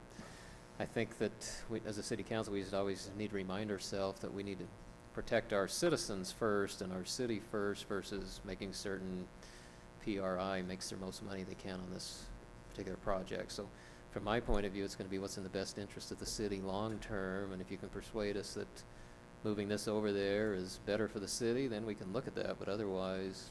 How would you analyze that, Councilman? I'm just trying to figure out how I would, pluses and minuses, what's better for the city. Yeah, you'd have to come in and show us why it's better for us, to give up valuable property, having residents come in, although they're a net loss when it comes to tax base, it still has value and space, and they're going to come and live and consume products in Washington City, and so I just don't see any reason to give up the property, to tell you the truth. If everything's there and a developer thinks it's worth less because part of it's in Washington, maybe you get less money for the property, unless there's a compelling reason to change that and it makes sense. Hmm. That's kind of like, what does your wife think, You'll have to figure that one out. Mhm. Well, Okay. let's keep it clear, I think it was my wife that we were all talking Yeah. about, so. We need a place to stay tonight. I'm kidding. She has better things to do than watch Ustream. Trust me. Sure, I can imagine how my house is run. And I would. It is an interesting statement, Councilman. Honestly, if you have a private landowner with a private property right, and you just say, because of our will, I'm not saying it's one way or the other, I just think it's an interesting policy consideration. Because of our will, you're gonna make less money or whatever on your private property when you decide to sell it. I know those decisions are made all the time, you know what I mean, and it's one way. It's just an interesting policy consideration. Because again, I'm trying to get back to well, here we have an asset that provides net negative value to the city as far as, you know, providing services and those things. The houses, if they're built, they'll be located in the same place regardless of the city that they're located in.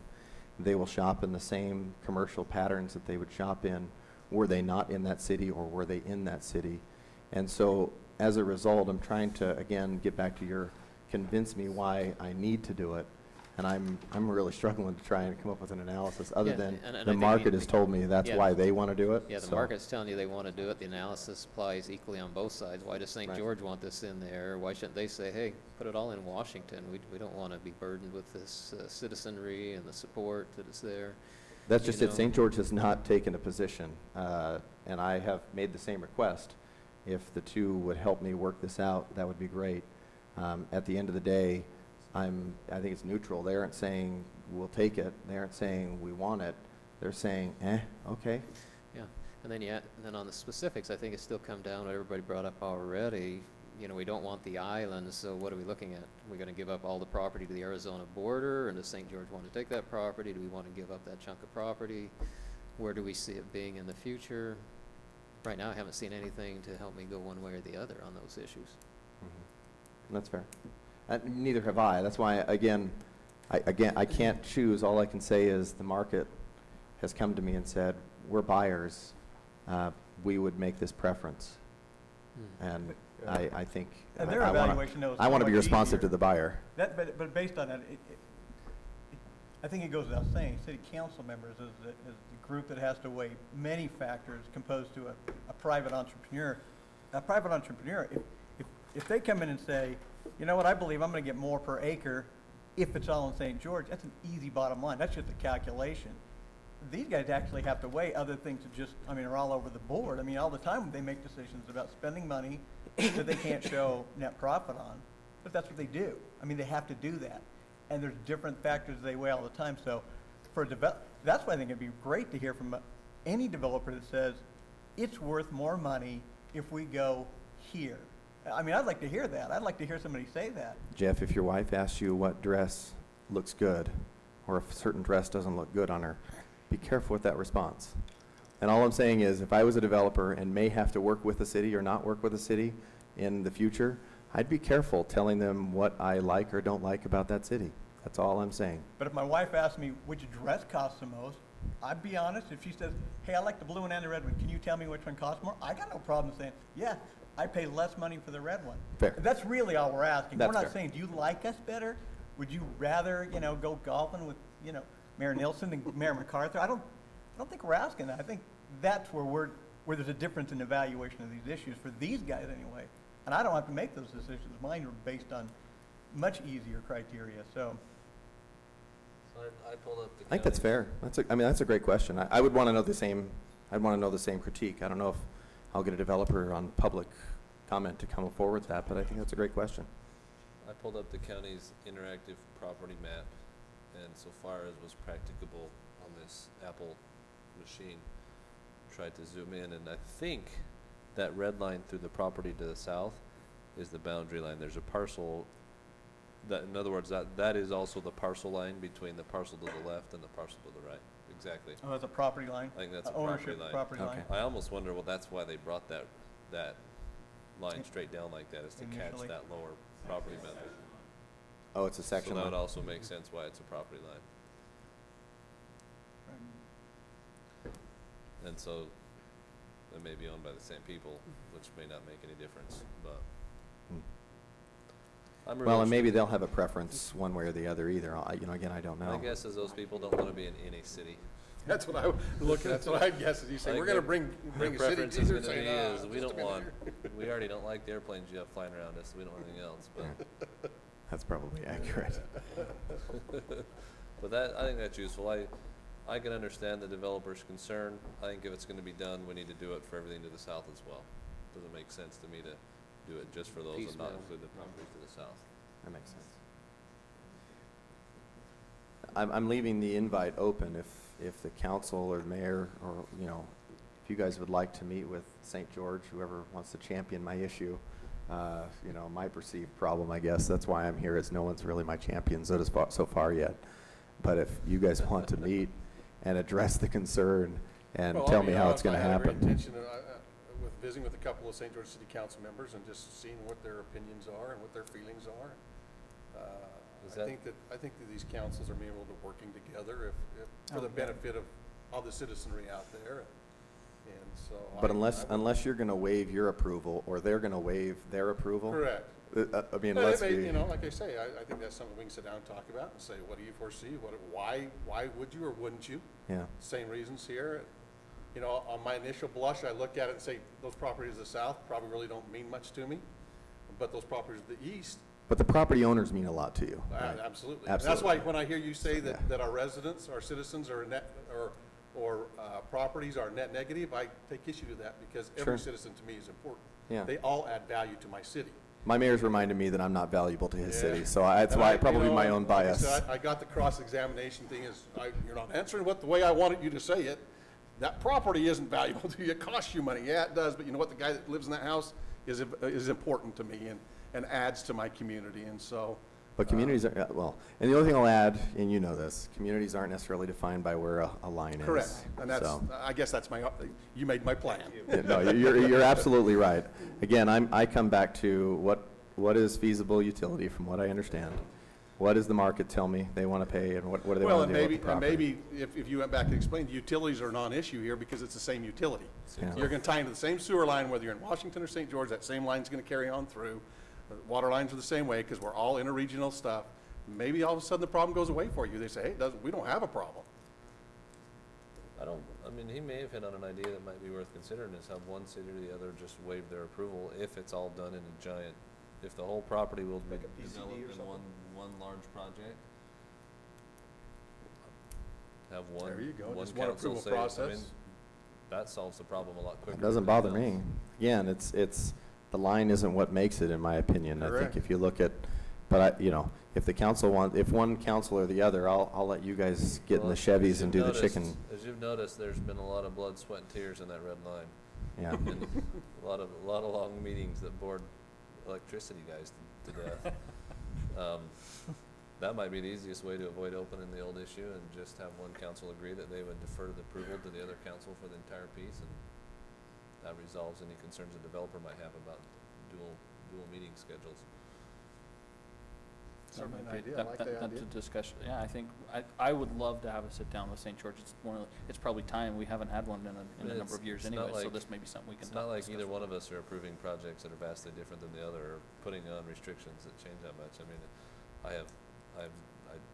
the city council of St. George approves stuff all the time that's of great value, and I don't distrust their approval process, and so that might be the easiest solution. And we've sat down the last month with part of their staff talking about coordinating on the overlay of all the airport area out there just within the last month, so any consideration that somehow we don't have good relationships with St. George, I think probably, if that's even a consideration, I don't think should be there, especially with the guys on the council right now. How would you formalize that? Again, I don't don't since know. it's something I've never seen. I don't know. I don't know how you. My wife always, I don't know says how when you you're wait. brilliant, it's accidental, and so it sounds like in this situation, I came up with an accidental solution. I'm fine with that. I just don't know what it looks like. I'm not sure you can waive requirements by state law. Yeah, and then you get building permits and Let's inspections. change the state It's law. in our city, their city. That might be a bit faster than, changing state law might be faster than trying to work through all these. They meet in what, January, end of January sometime? St. George is good at getting state law changed too, so. Yeah, right now, I don't think it'd accommodate So it, you're, but, Council Starkey, you're saying that that's not a lawful opportunity, you can't, well, I don't think you can give another city your legislative authority. But we certainly, but I mean, if we're agreeing that much, Just give it it to would them. be easy to coordinate. Let's put it this way, if we're so comfortable that either side could waive just the approval of the PUD and the master plan that goes along with it, I see no problem with the fact that you schedule the hearing, just, because they have a city council night different than ours. I mean, that could just, I mean, if we were getting along so well that we were almost willing to give up our statutory legislative authority, I don't think we'd have much of a problem just pounding it through 4 meetings. My only response to that is, unfortunately, and Jeff and Roger are the long-term voices here, every 2 years, the citizens change the makeup of the council. So the only thing I'll say is, the council is not always, councils are not always as predictable as maybe potentially this one is, it sounds like. Well, no, but, and again, I don't disagree with that at all. I could, yeah, I have seen that happen, that all happen over 20 years. But the reality is that the safeguards of local legislative authority for land use law is so citizens have the right to give their input. I don't think one city can say, I'm going to waive my rights of my citizens to come to these. yeah. That's where I see the problem. Not, So I don't see that's the answer I was problem. looking for right there. So Yeah, I don't you're- see the problem with these guys. I liked it though, it was really, Advocacy. that was, yeah. Yeah, I mean, they can all You're go live in saying that Vatican City. One way or the other, I you're don't care saying who it that I is. don't have the authority That's right. to approve the mayor signing a document that gives the city of St. George the ability to approve Right. how that land is used? Right. Because my citizens don't have the right to go to the city. That's the issue to me. city My of St. issue to me George. is the Uh, public that's- hearing That's fair. responsibility of each city's elected officials. And that's why you have, every 2 years it does change. And they expect that guy or gal that got elected the last term And those to be there. overriding land use laws are Mother May I laws. They are set by the state.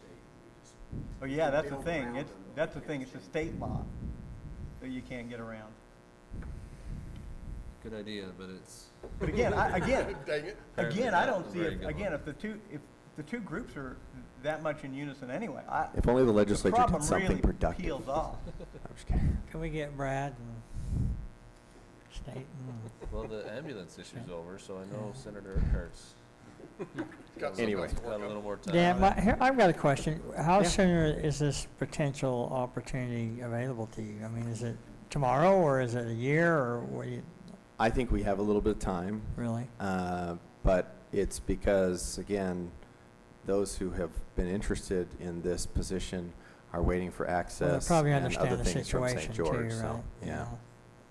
So, do I think there's a buyer tomorrow if the council voted on it tomorrow, which obviously wouldn't happen, but do I think there's a buyer tomorrow if we solve this problem? I still think we're probably a year out. Okay. But we've had, I mean, I can't tell you the number of phone calls and interested parties we've had in this market specifically for people, including, from the small regional builders, to, 150 to 200 permits a year, to the large national builders who are pulling major permits and would consider buying this as a flagship entry to their area. And so, again, those are my pool of qualified applicants, and I'm left giving you the feedback that I have. Well, Mayor, I mean, in the 20 years I've been around, the two groups you have right now in terms of just the cities cooperating and getting along well, this is as good as I've Yeah, seen it's in good as 25 gets. years down here. So if it ever was going to be a time for this to work well, to simply sit Yeah. down and talk to others, and just to have at least an idea of what each side wants and expects, this is as good a time as any. I think we need to get PRI to handle Washington Parkway. It sounds like they have more interest all the way down south here by interested buyers than we've had on. That's right, that's right. Well, I've recently been told I'm the number 3 land guy in the state. No, I'm just kidding. He's kidding. He was giving me a hard time. He's number 1 and number 2, so it's really ironic. Anyways, I don't know why, or I think people are looking for large consolidated ownerships and for some of these national builders that are interested in the market, et cetera. So, anyway. Fit down there, send them our way, 'cause we got the same thing sitting on I-15. Should I give him, I'll give him your number, Raj. You can help him find it, right? I mean, I'm happy, again, all cross-examination aside, staff has been nothing but helpful every time we've talked, and so I apologize if I was a little prosecutorial in my profession. It's a little tough at times as a recovering attorney to not get the answer that you thought you were going to get. So anyways, so I apologize for that, and if you'll forgive my recovering attorney nature, I'm now back to being a land guy. No, you're all right, Dan. Any other questions or comments? I know we need to, Well, I consider it. appreciate you coming, and I Yeah. think it's something that we can, let us chew on it with St. George and see what we can. If there's something we can come up with. I'm happy to follow up with It'd be the helpful if council. you can get us some maps of the property owners around, surrounding it as well. Glad to do it. I'll have that for you next week. Great. And then I can get emails. Should I send it to you, Mayor, and then you can distribute, Sure. or maybe I can get email addresses from everyone, and then I can just distribute to everyone at the I same can It's time. all on the distribute. website. Yeah. Okay, I'll find it and get it to you. Thank you. So, and additionally, I'll have some conversations with the landowners and see what I can find out if they'll take my phone calls. I won't show up in an airplane, so maybe they'll be friendly. They might not have phones out there. You might have to actually drive down there, which is a pleasant drive in the winter. Just be careful knocking on the door. It's pretty dusty in the summertime down there. Yeah. Okay. Thank you very much. Thank you, I Dan. appreciate the We council's appreciate time. your time. Thanks. Okay. A lot of fun things to consider, right? Okay, item number 4, discussion and review of economic development. I have asked Kendall Clements to come and visit with us a little bit about vacation rentals. So without any further ado, maybe you can introduce yourself, Kendall, and tell what you do and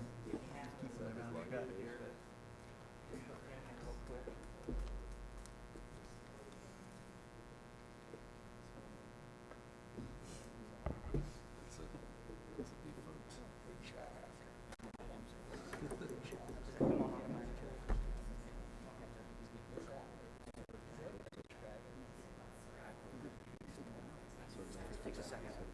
Although while that's coming up, I'll just introduce myself real quick. A little bit of humor, I guess. I do live in the city of St. George, and June 3rd, I have to make a decision if I'm going to run for city council or not. And I think if the Siemens rep comes to the city over there, I don't know if I could do it.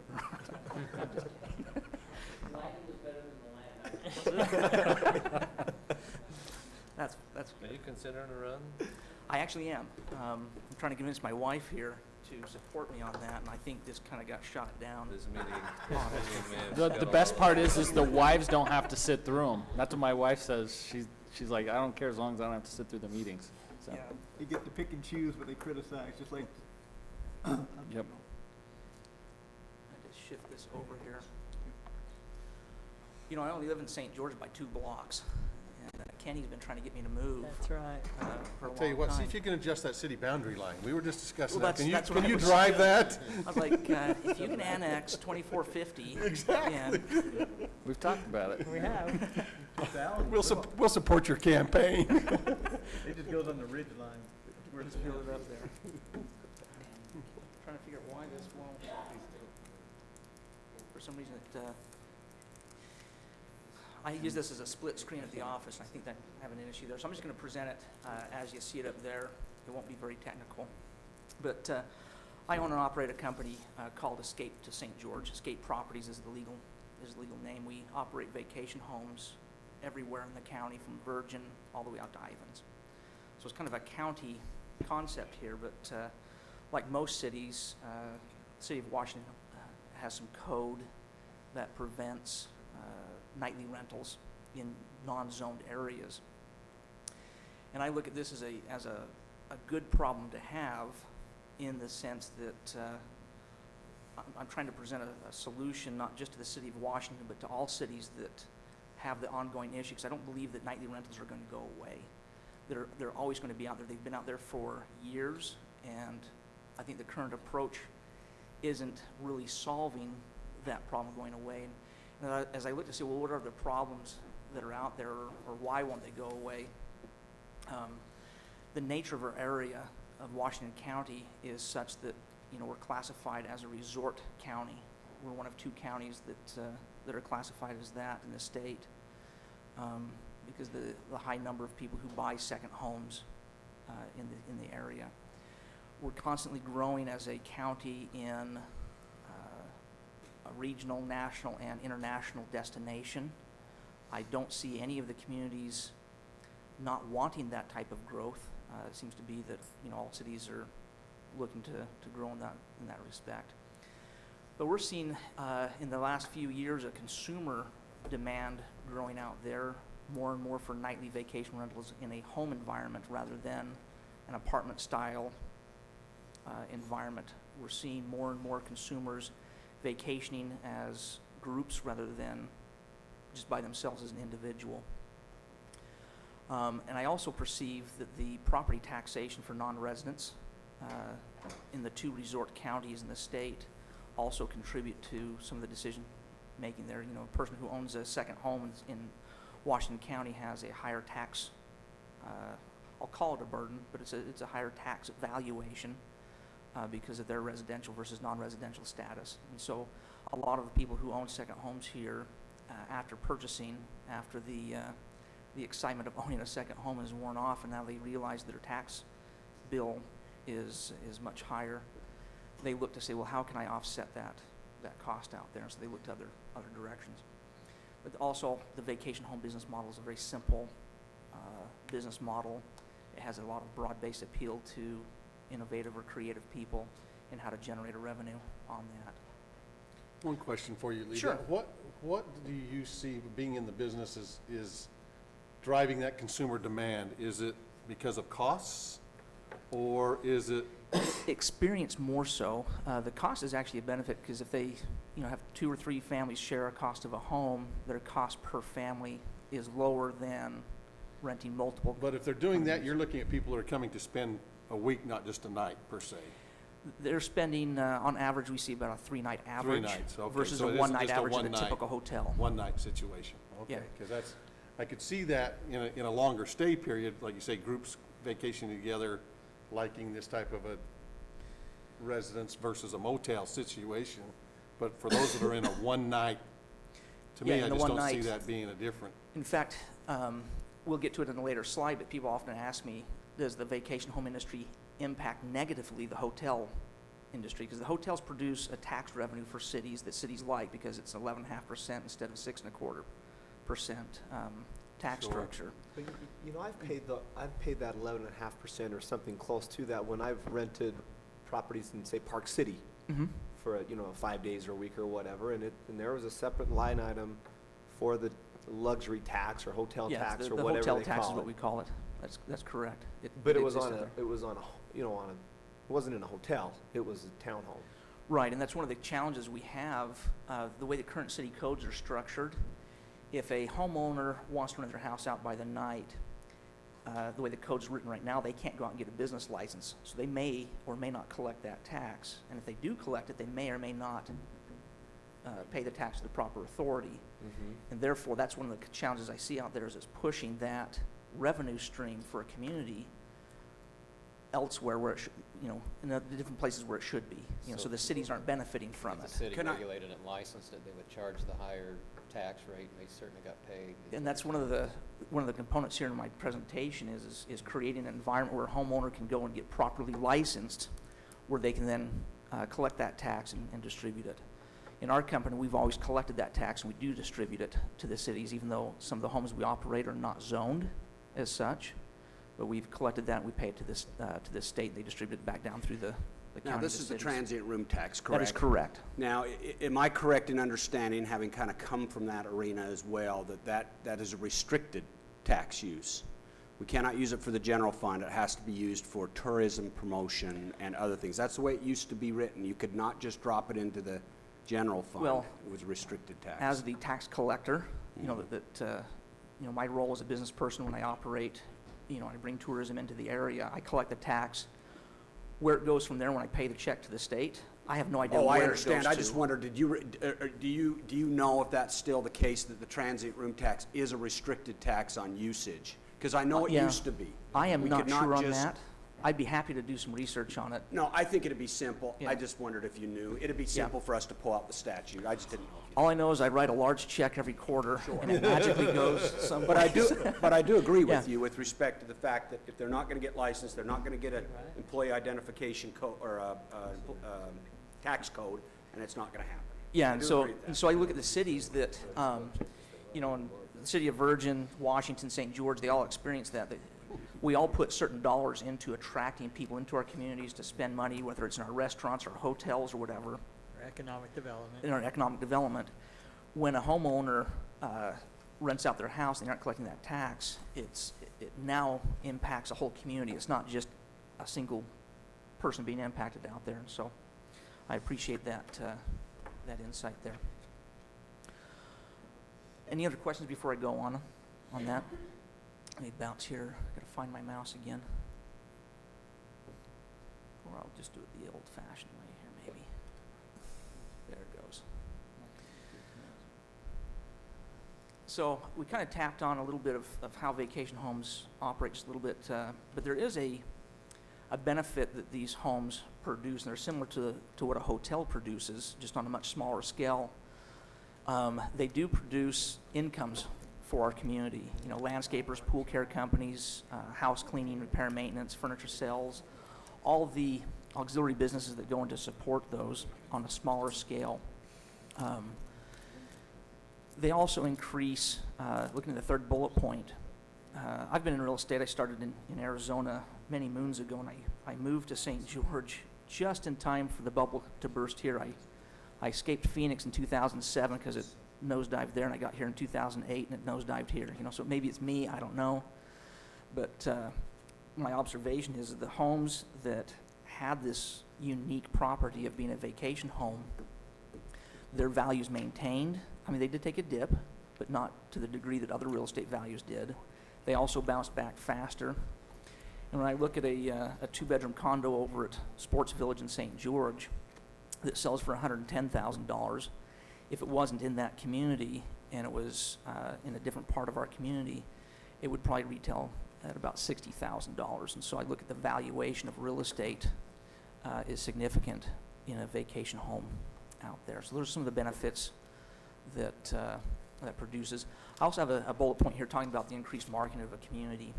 Every time a homeowner has a second home that they're renting out, they spend energy and revenues on promoting people to come down here because it benefits them individually. And I think that's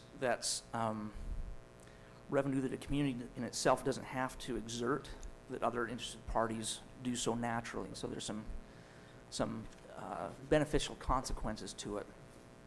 So some of the challenges to the current code structures that all cities share, as an observation I have out there, is there's too few zoned subdivisions with options right now. In the city of Washington, I'm aware of two communities, actually really one. Coral Ridge might be the only community I'm aware of, and they're going to be landlocked pretty quick. But I think you're seeing a lot of your building permits coming through Henry Walker Homes right now because they're selling quite well, actually. City of St. George is getting ready to approve a Valdera property up at the Ledges. They're getting ready to do that, but that's probably their newest property in the last 20 years that they've approved for nightly zoning out there. So there's far and few opportunities out there. And again, going back to the size of the units, we're seeing that consumer trend is not looking for the two-bedroom condo experience any longer. They're looking for a four-bedroom, a private pool or a private hot tub, a kitchen that you can actually cook a meal in rather than a Pop-Tart. If you've ever been up to Sports Village, you can't cook a meal in that environment.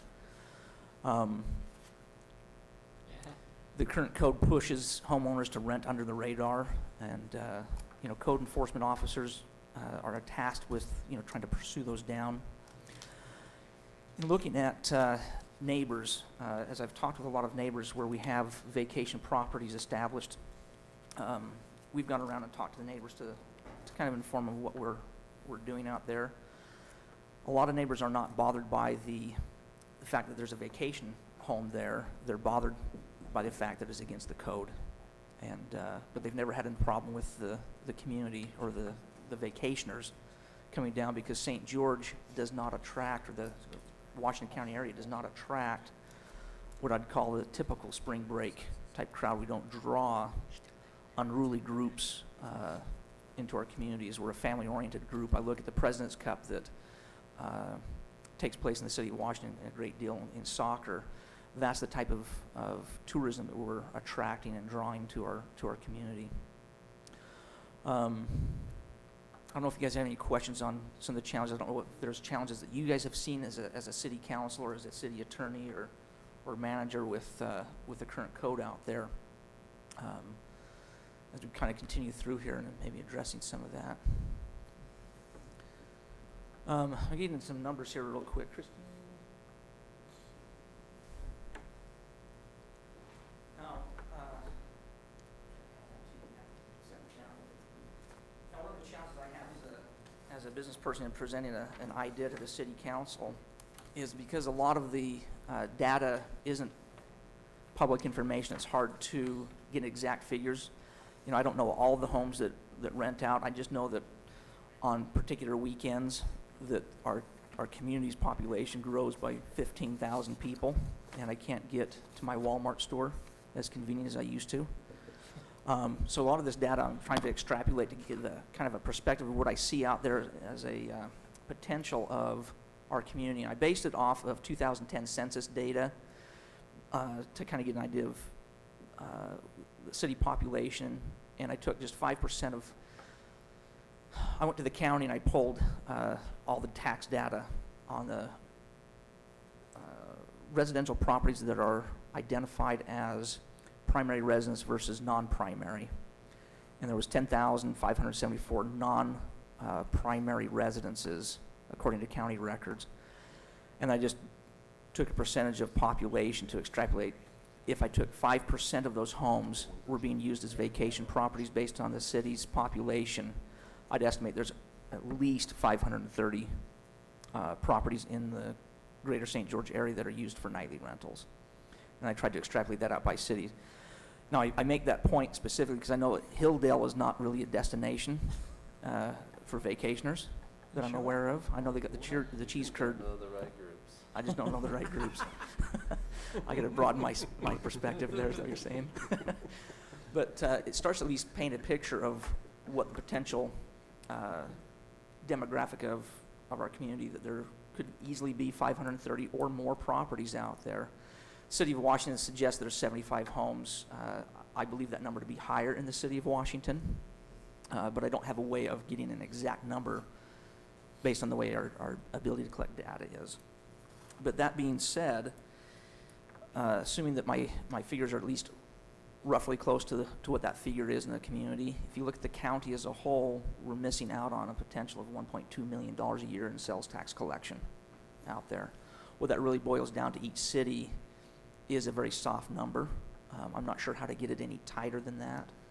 And I'm not sure how taxes work, because I know that a portion of that stays in the county, a portion of it goes to each city based on there. I know that when I pay the sales tax that I collect, I send it to the state because they don't know the specific address of where the house is. They've assigned it to a general property within the city. I tell them what city the property is located in, so the city is getting their disbursement. It just isn't identified to a specific residence on there. I keep losing my mouse. So the proposal I have out here is, it's a question of what if the code allowed an owner to operate their home using a conditional use permit approach. That one allows the owner to collect and pay the proper taxes. It allows the owner then to also get properly licensed with the city, as a business entity within that city, and sets that tracking mechanism in motion. Like the current rent codes in most cities in Washington County, it requires a management company to be involved if that person doesn't live local in the county.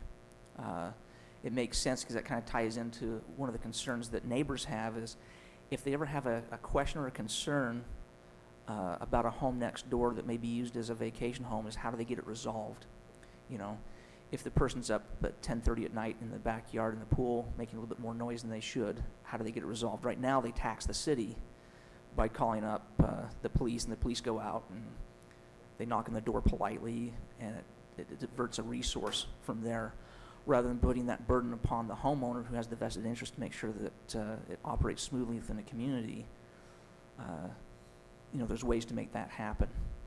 I also look at managing the growth, because I don't want to see 10,000 homes all of a sudden become vacation homes, because then you're your revenues per night diminish greatly out there. And so I think a conditional use permit allows a city to control a growth rate and say, this year we'll allow X number of permits to be issued, and then you evaluate to see, are we collecting the right revenues? Is the city attracting, the right type of people? Is the community, working well with that environment? And as I've gone around and talked with colleagues of mine that operate hotels locally, I've asked the question, how do vacation homes impact the hotel industry? And of course, the answer is that they're night and day difference of what the product is, but they always come back to saying we'd like to be more on a level playing field because we're required to collect a tax, we're required to document driver's licenses, we're required to do this, that, and the other thing, and so it puts them at an economic disadvantage. I look at a code approach that puts the homeowner on the same level that a hotel is in certain requirements of collecting the tax, make sure we have a license captured, those type of things that a hotel has out there, and let the consumer decide between the two where they want to go to, but at least make it a reasonable expectation out there. I also look at standardization out there for safety, public safety. If one homeowner has fire extinguishers in their first aid kit and the other one doesn't, or one, make sure that he sprays for pest control on a regular basis, the other one doesn't. What do we have to look at as public safety issues that may or may not exist out there? I don't know all the things that hotels have to go through per se in that regards, but those are ideas that I have in my mind out there as a concern.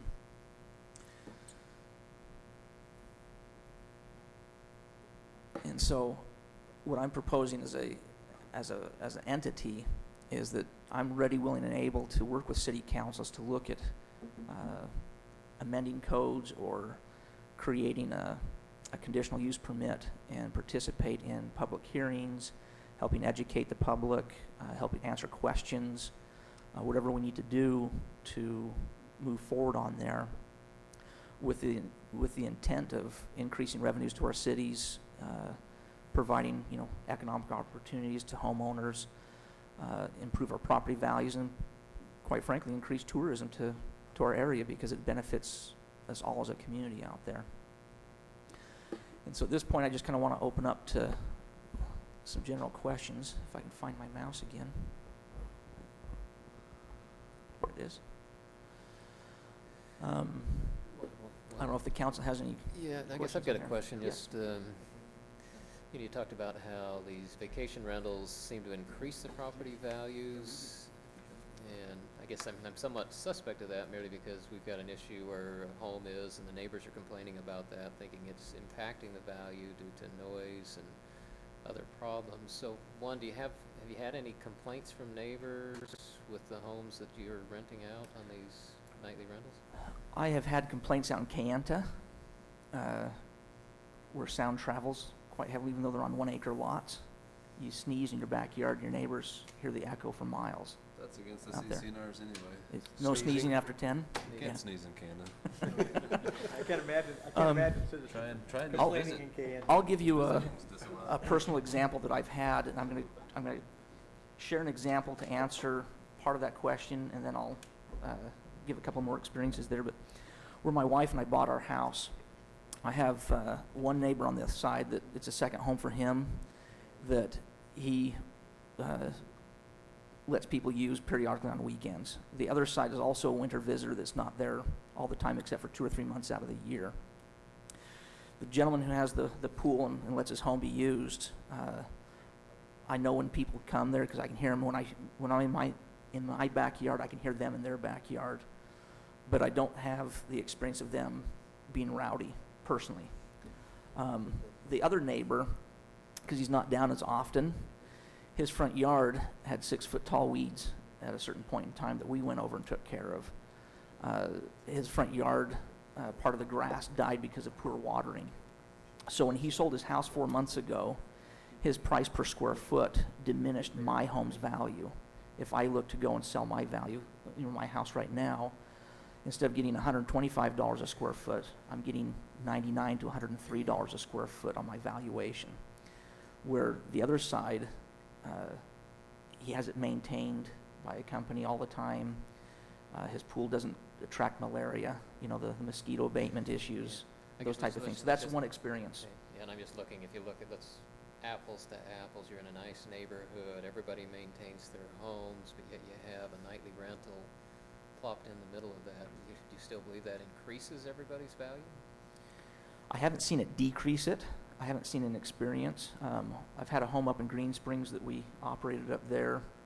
I believe City of St. George City's attorney lives across the street from there. The house sold quite well. I don't think it was diminished because of that. I haven't seen a negative impact. I don't have any data to support a negative impact to it. How many rental homes does Escape have right now? in I its have inventory? 44 properties that I operate throughout the county. And the only complaint so far is in Kayenta? That's the only complaint I've had in Kayenta, with the exception of Coral Canyon Homeowners Association, but I believe that Corky has a duck blind across the street from our vacation home there. But it's not a complaint that the It's neighbors... not just yours, it's every home out there. Yeah, but it's not because the community or the home has brought in disruptive people. It's usually been because it's against the homeowners association policy out there. So a lot of the properties that I operate, so you're aware of, we do a single rental per month, and we actually create a 30-day lease in those situations. So it fits the code on paper, but the spirit, it does not fit. You know, because they're still there for 4 or 5 days, but we block it out for an entire 30 days. That's made Corky happy. I don't know if it made her happy, but it's at least stopped the notices. You made There's- Dan run we- around, that's what you did. Yeah. Doesn't So make her happy, we because she found a can't s- fight you. Yeah, we found a solution because it technically meets the expectation, but the reality is I dare say that almost half of Coral Canyon are second homes, and half of those homes are nightly rentals, you know. So there are a lot. I only have 4 in Coral Canyon. How many so of those are yours? I only have 4. But I get probably 3 calls a day from people that are looking to buy properties that want to do this. And so I know the numbers are probably larger than what I perceive out there. And it's a concern to me. And as I work with different city councilors, different code enforcement officers, I kind of scratch my head to say, well, how do we create a solution that doesn't deter, you know, like Councilman Truman over here has mentioned, and how does it not create a nuisance out there for a community? And that's kind of one of the solutions I look at is if a neighbor knows that next door is a vacation home and that homeowner allows a disruptive type of client to come in, creating an environment where they can log that issue that could put that homeowner's conditional use permit at jeopardy, now it encourages or incentivizes the homeowner to make sure that he properly screens his tenants, to make sure he doesn't have the unruly people come, or that he quickly resolves that issue. And it alleviates a burden from a city code enforcement or a police officer at 11 o'clock at night going out to deal with a challenge, puts it back onto that homeowner to make Well, sure that he has peace. I believe that, that there's a way that, you know, in my opinion, I use rental vacation rentals. When I go on vacation, that's what I use. I don't like hotels. I have a big family, and it just doesn't work for me. And so, but You only have 5 kids, though, according only to lighting, 5, right? yeah, okay, yeah, I only have 5, so. But, as I think about it, and as I've thought about it, I believe that these huge homes, these large homes of 4,000 or 5,000 square feet, which this home that we've had the issue with is a big house. Mhm. A single family's not gonna go use that house. Well- It's built, and the way he's renting it out as a huge, multi-family, large party house. And to me, if we're gonna look at something like this, part of it has to be size restrictions. 5,000 square feet's too big for a vacation rental, because to me, that's not a vacation rental. That's just a party house. This is a family reunion house, really. Yeah, it's a huge Yeah. family Well, reunion house. and or that is a something. huge segment of our market here, because St. George, where it's positioned, we're between, you know, at least 6 major metropolitan areas. We're halfway between, you know, between Phoenix to Seattle, Denver to LA, or so forth. St. George is a natural gathering point for families out there, and so you do see a trend. I've actually had people with groups of 130 ask me God, for places. really? And so I look at code structure. I agree with you that you have to look and say, well, because some homeowners will look at it and say, well, if 130 people can fit in the house, I'm going to do it, and I'm going to charge them for it, okay? Yeah. Because their mindset isn't properly channeled. Yeah. You know, they don't realize the wear and tear it puts on a house. So I look at a city code that says, you know, you should have X number of people per room maximum. Now you start to set that in condition to their use permit. If they exceed it, now they've jeopardized it. And so No, I look at it at a city code as a benefit to help channel that. But we're seeing larger groups traveling together and looking for that type of a thing. I agree. I would love to see us write a code that, you know, that addresses this in a positive way, that we can allow it for people and make, you know, help those people out, but also make it so that it's difficult for people who want to abuse the situation. Where do those groups end up? In Washington City? I've had them go out to, well, there's a couple of solutions to it. Sometimes I'll rent them multiple homes. So, for example, I out can in, see them doing multiple units at Coral Ridge. well, at Coral Ridge, we've done one there that we've rented out 40 units altogether, you know, because I don't like to see the wear and tear, because I cover an insurance policy as a business owner to Right. cover the furnishings of that owner. And so I'm on the hook financially if they destroy anything in the home, you know, up to $2,000 per house. Mhm. And so I don't like to see my homes overloaded, because it's a bad business product, you know. Right. But sometimes we'll send them out to Coral Springs, where they've got 27 units or an entire building they could, you know, lease out. So there are solutions for them. We're developing stuff out at Sand Hollow right now where you can have clusters of homes, that they can rent multiple homes and share, you know, multiple facilities, but they have that experience of having a private kitchen, a private pool, Mhm. just their family. They don't have to worry about strange people interacting with their family and so forth on that. So, any other thoughts or comments, or? Well, Uh-huh. I know, I can tell you that our planning commission is currently working on a code. They're having the discussions, you know that as well as I do, Councilman Staley. So the discussion's being had, we're gonna see it sometime, I think. What other areas in our city, I'm sorry, Roger. No, you're all right, go ahead. What other areas in our city lend themselves to these type of businesses? Well, because it works on a free market system, the trailer park community would not benefit from a code enhancement like this, because the market isn't going to go there. For your clients? For my clients, they like the Washington Fields area. Okay, so they want to be in the fields. They love Coral Canyon. Green Spring? They love Green Springs. So they want to Absolutely. be in our more upscale neighborhoods. Absolutely. Absolutely. You know, as I go out and meet with owners, I joke about the trailer park, but I've had one from the city of Washington, just off of, I'm going to say it about 500, 600 north behind St. Helens. There's a little bit of a trailer park area back there. A person owned a second home. That's a trailer park there. Had me come out and says, what do you think we can get per night on this as a vacation home? It's like, $2, $3 maybe, you know. It just doesn't lend itself to certain communities, because people are trying to rent homes that are a scale above what they typically have for themselves. They like the private pool. They like a little bit of space, you know, People to that stretch would out. rent a trailer park would probably rent just a Motel 6, right? Probably. Most of those people do, what is it called, couch surfing now? Yeah, couch surfing where you Yeah, put those some are, wheels. those are your couch surfers. Those people end up at the. But you're right, they do look at, in fact, some of our most successful homes have actually been in Green Springs up there, because they have the views of the Pine Valley Mountain and the Vermilion Cliffs, you know, up behind it. Hurricane does well with Sand Hollow and Sky Mountain Golf Course because of the views, and that's really what they're coming down to experience is to sit out on a porch with their barbecue, see the mountain, the sunset, go on the trails. Which, by the way, the cities have done a great job with our city trails. It's an attraction.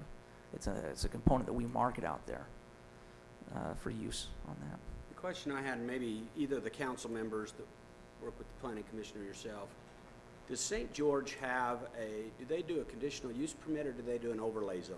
They do an overlay zone just like City of Washington does. Okay, and that's, I believe, the direction we're going with the planning commission. That's Is that the not direction correct? that they are going, yes. From your experience, do you, and I'm assuming that you've experienced both the conditional use permit and the overlay zone, correct? There's actually not a community in Washington County that does a conditional use permit Okay, structure. because that was the question I was going to ask, if you found one to be more favorable than the other, but it doesn't sound like maybe. The conditional use permit is what I'm proposing out there because it gives a broader perspective to allow homeowners to do this.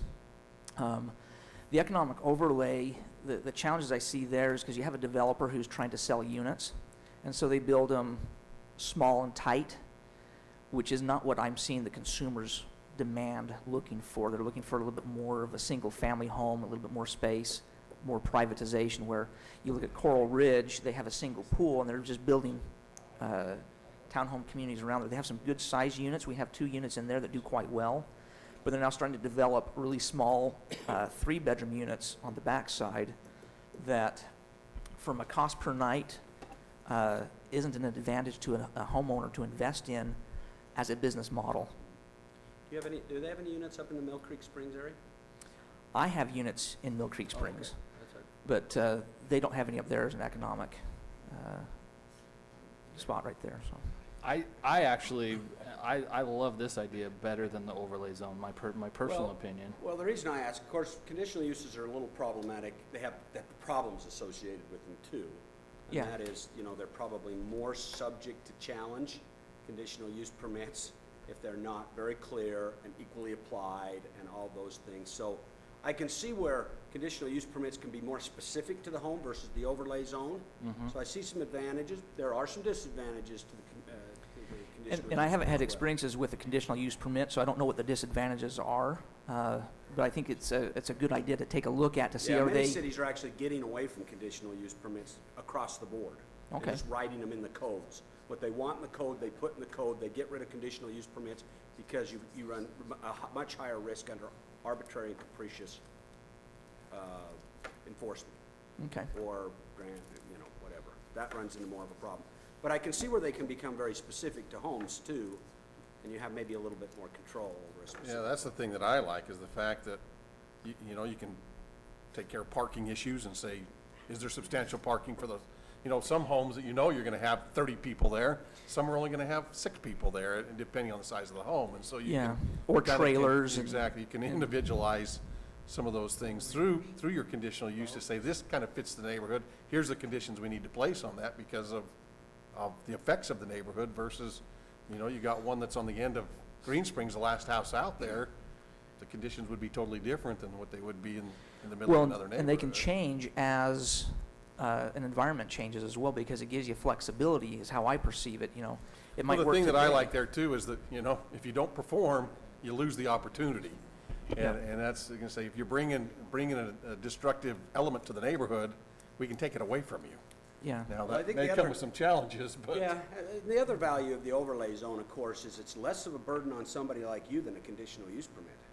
You would have to come in and file a petition for each of the homes you had under a conditional use permit Correct. versus an overlay zone. Which is true, but it's a burden I'd have a smile on my face for. I say that now because I haven't Well, gone through you're the in the process. industry. Come on. Yeah, But that's I'm because in you're the industry. yes. Because I look at a 5-bedroom home produces about $70,000 a year in sales for us. And so I look at that as a business model. It's worth it for me to come to a couple of, petitions, if you will. I don't know if the mechanism is like going down and getting a business license saying, I've met these conditions already and here's my verification of it, or if it's coming into the city council each time. I don't know the mechanism of it behind there because I haven't experienced it yet. But to me, it's worthwhile if I know I'm going to help level a playing field and I'm properly, I do collect the tax, but if I've gone up against it before where I'll have a customer call me and say, Joe Schmo's house over here is $200 less a night, for the same thing. And I ask him, well, is he charging you the tax? Well, no, he's not charging me the tax. That ends up being the factor for me. So it's put me at an economic disadvantage because I won't not charge the tax. So I look at it Well, I'm leveling just that out trying to be makes it sensitive worthwhile to tonight of me. how many meetings we make people go to. Yeah. So, We had to be here, why shouldn't they? Well, Let me ask you, Kendall, yes. in your experience, would people have an interest in spending a few nights in a nicely kept historic home in an older part of town? Yes, one of the major draws is access to water, meaning a pool or a hot tub. They want someplace to So I have a historic home in downtown St. George, right on Main Street, that does exceptionally well. To answer that question, you know, I look at, I can never remember what they call it, Green Gate Village or whatever it is, where Judd's Yeah. store is. That's on the market for sale right now, which, in my opinion, is a little higher value than what it should be for its current configuration. But there's a lot of appeal for historic. I've gone out to the Staley group. They have that the rental right there here in Washington, and I've Town Village? yeah the Cottontown Trail. Village, and I've talked to I don't know if it's a brother or Robbie. yeah, Robbie out there, and I've talked to him about the potential of building a couple of homes down along the creek area there because it's his layout there is fantastic for family reunions, and that's the biggest draw. Because when I first started doing this, I thought no one's going to come to St. George area in the middle of summer for a family vacation. It just didn't make sense to me. So you want a group campsite? But group But environments that have access to water produce a high amount of revenue for a homeowner. You know, so it works well. So as a historic home, yes, it certainly could. And so if you have historic homes that are perhaps dilapidated right now, that an investor could come in and say, I could take this home and turn it into a more charming environment, then all of a sudden, going back to Councilman Truman's concept, is does it improve the neighborhood? It certainly can. It has that potential to do so. And then, I mean, as far as the overlay zone, I guess from your perspective, one is without the conditional use permit, there's no way to control the competition and have an equal playing field. And number two, it just opens the door to where anybody can rent their home out in that entire area, and that might flood the market and cause the price to go down. Having never gone this direction, I don't know if it would flood the market or not. I'm a believer in a free market system, but if I know enough that if everybody tries to do it at once, you're going to have a lot of people fail and a lot of people succeed. And so it's more of a controlled approach to make sure it's successful across the board, not necessarily to eliminate a competition or favor one or another. It's trying to make it the smartest way possible, that we just don't go gangbusters out the door type of approach. I'm not sure what number Yeah, works best. Yeah, at one point you said maybe conditional use, but put a limit on the number per year that can actually have that conditional use permit. Have you got a preconceived idea of a number? You know, as I look at the city of Washington, you know, my calculation estimated there's 75. I think we all feel it's higher than that. You know, it's part of going this approach is to find out what the number really is, because you may have 200 people all of a sudden knock on your door and ask for that conditional use permit. That may be the time you say, for right now, we leave it open and we kind of see where the curve takes us. But if you start to see negative effects of it, you have that ability built in that you could turn the faucet off a little bit. Maybe not say, we'll do 100 this year, but maybe say, we're going to leave it open and see, you know, who comes forward and registers as a vacation home operator. I'll give you a type of good thing. example of how conditional use permits have worked in that instance is daycares and preschools. Mm. Because currently in our city, the planning commission approves those. And we've seen recently a number of daycares and preschools come and obtain a conditional use permit. And the nice thing about it is they can tailor that to the individual circumstances. And I believe there's a public hearing associated with it too, so that if there are concerns from the neighborhood, those can be addressed and conditions can be placed on it. So here's what I would propose. I like your idea. I think some of us on this council like the idea, but I think this discussion ought to really take root at the planning commission level. And I think there are some planning commissioners, myself and Councilman Hudson, we both work with the planning commission. I'd like to see this presentation go back through them, start to get some ground, and really kind of approach it as on a parallel level of preschool daycares, see what they can come up with on a conditional use permit idea, and have them continue along the overlay zone idea. bring those back to the council and see if we like either of those ideas. Does that sound like a good idea to you? I'd be more than happy to do that, and Okay. that's kind of my proposal, is I want to make myself available as a resource to the Let's communities. do it. Let's start you then in the right spot where, I think, as I think about it, I think that there may be a way to have a combination of the two, because I look at like Coral Ridge. I don't know that Coral Ridge, we need a conditional use permit every time. The way it was designed was specifically for that. So I don't know that you'd need a conditional use permit for it every time. So Yeah, maybe you that, wouldn't in that, maybe and that's an advantage that they would have. it's already got the zone. The other way, The there's other no, way to there's I no. think you get to find it easy. Anything And that's so- not even close to multifamily, the single-family residential. And so I think that it could be a little bit of a combination. What have you seen in your experience, maybe just in this area, in terms of just higher standards of, I don't know, because this is the argument from the lodging sector, and that is, well, we have to have, sprinkling systems, we have to have ADA compliant stuff, so they really impose a lot more than you'd need to build a single-family residential And my house. understanding is because it's the number of people that they have in the structure that kind of drives the ADA and that. I'm not an expert in that area, but that's one of the things I'd like to look at. I look at just common sense things, does the kitchen have a fire extinguisher?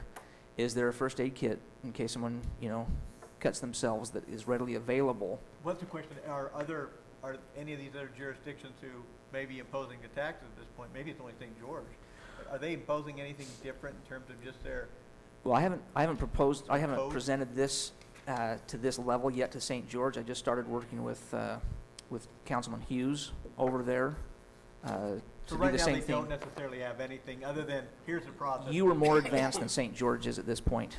Isn't in St. this. George, if I understand, basically it's out on Green Valley, in the Green Valley, they've just got a zone there. It's an overlay zone. Yeah. And that's, For sports village. so, But originally, they didn't have fire suppression systems. The new buildings they've been having built are fire suppressed because they're 3 levels high. If one unit goes, the whole building can go. So that's why they have that structure there, where a single-family home, a fire extinguisher makes sense versus a fire suppression system, Yeah. you know?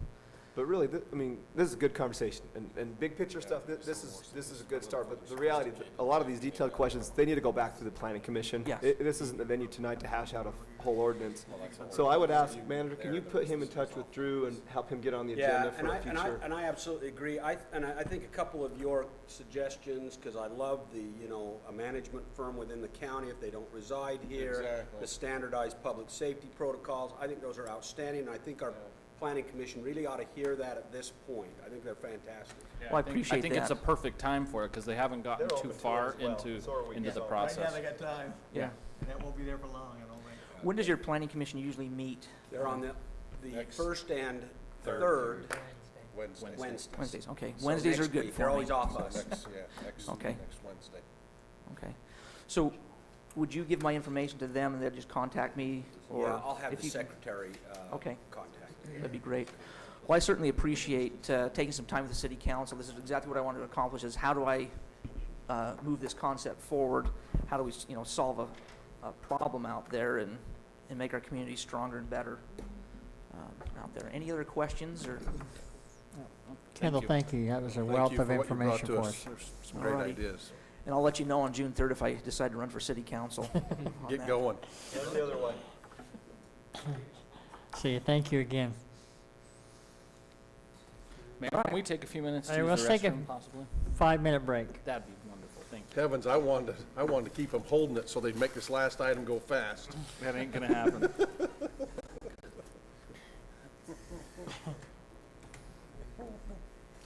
Mayor, I guess you've gotten copy of this thing, that's already. Where is it? I don't recognize this guy, and this spelling in that picture from the spectrum.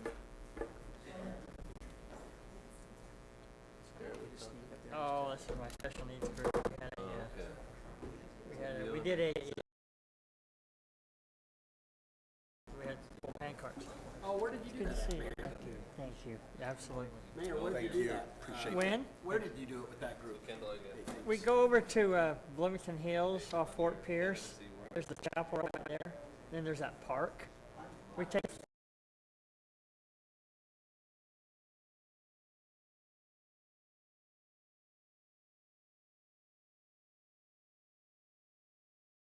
Rocky Ridge. Oh, yeah, That's yeah, funny. And they stop right there and they have this big barrel of ice water, so the kids can step in there, like Feel the the kids that were crossing the river. crossing the North Platte River. And they come back, and then our group provided the Dutch oven, peach cobbler and ice cream. Oh, And then there's a tennis court right there. They had this old fiddle band come and play there, so they dance. Where did they do this at? Off Fort Pierce in Bloomington Hills. Right? You know where the Chevron station is? Right. That little, right? Take a right, just go, keep staying right, Right. get down about a mile. Oh, fun. It's a lot of fun. What are you doing back again? Get away from the butter. You're not holding my baby fruit. Where was this at, You Jeff? said you noticed that I everybody here thought that was started in getting in the Spectrum. candy bars. Last week or 2 weeks ago, you didn't see it? I don't read much paper, I don't. Is this the one they throw in front of the house? No. No, it's the Welcome back. Spectrum. Oh, this is the record. That's the life's, I don't take the Spectrum. Actually, you take the Spectrum. Now he told me where there's rental How much places. is Do I have to go and forfeit? I pay a year at a time. It's like I want to say it's $110 for a year. They give you the Sunday edition. And it's, now the Church News is coming in that Oh, Sunday did you hear it edition. last So week? the Church News is coming as Oh, I part didn't of know it you. now. I thought you left. See, and Sam, Jeff, Yeah. Sam is in a wheelchair. He's You're behind. and that's his caregiver, Right. and then one of the kids behind. But Sam, we actually, it was cool. Some of the boys just kind of pushed him around. Let him be a It was part really- of it. Yeah, it was That's really fun. cool. Yeah. Good deal. How he was wired, hey, he's wired as tight as a drum. Who? My grandson. Oh, Where was it? Oh, I thought you were talking about the guy from the church. That's what I thought you were talking yeah, about. that was the night we flew home. I love that. Yeah, I flew Feel home. like I'm neutral. We pulled in 11:30, and I get a call from my wife saying, "Well, when are you going to come home?" I said, "Well, I'm just dropping Jim Keith off," and she said, "Well, your grandson's here wanting to see." I said, "Well, why is that boy even up?" I said, "Oh, he's wired tighter than a drum." And I get home, he's screaming to the top of his lungs, chasing balloons around. Just had a Red Bull's all. Oh, but one of our fire extinguishers went off, and that was little You know kids Todd, with right? Todd? OCD. Todd's our scout Because as master. soon as I walked in the house, I grabbed his hand, "Grandpa, fix it." See, those kids can get Oh, yeah, that's, We that's had all. one get an eagle. 7 years. Amazing. Good for him. Yeah. And Yeah, obviously, Todd's just he's my age. yeah. I thought it was. I gotta go back.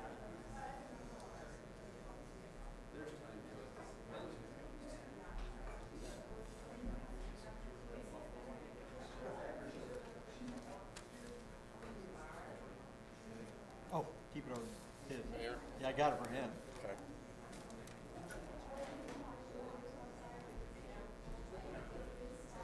I love it. I'm neutral on this. I don't care which city he goes to. Yes. We haven't talked to Washington. I'll just assume all the utilities go through St. George, and I'll put the colors over in St. George. Yeah. Oh, but St. George has no position. They don't care at all. This is, Have they stopped this? They better have. they're recording. They stream this? That's what I said. I don't know. They stopped that, this. right? Yep. This isn't streaming, is it?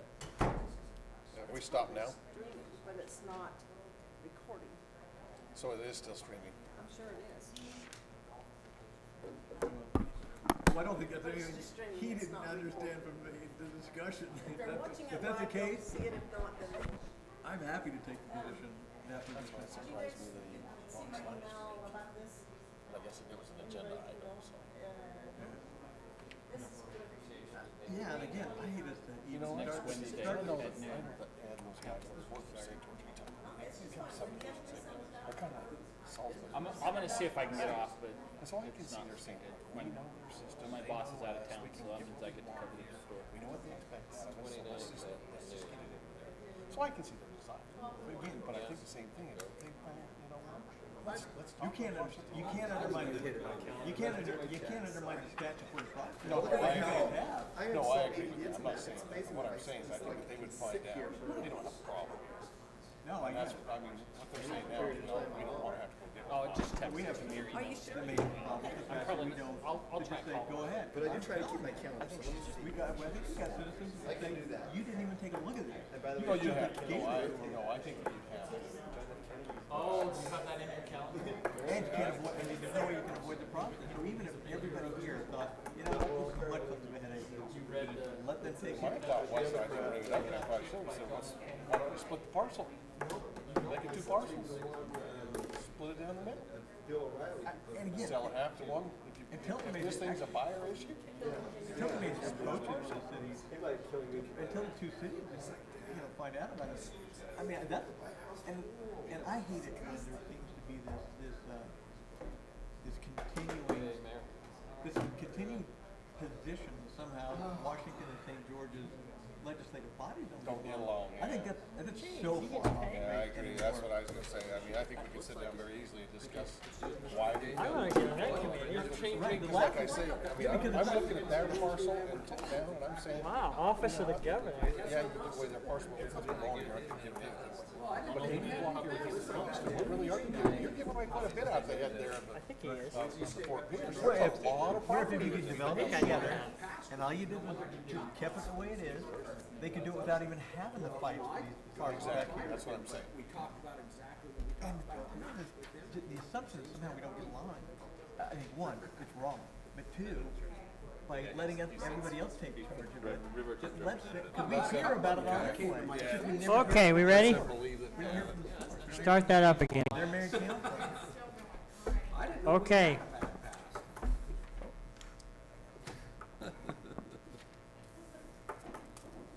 Back on? Okay. Let's move on to, we want to know where you get these checks from. You wanna see the amount of it? Probably 39 cents. I'm not sure. Is it made out to you?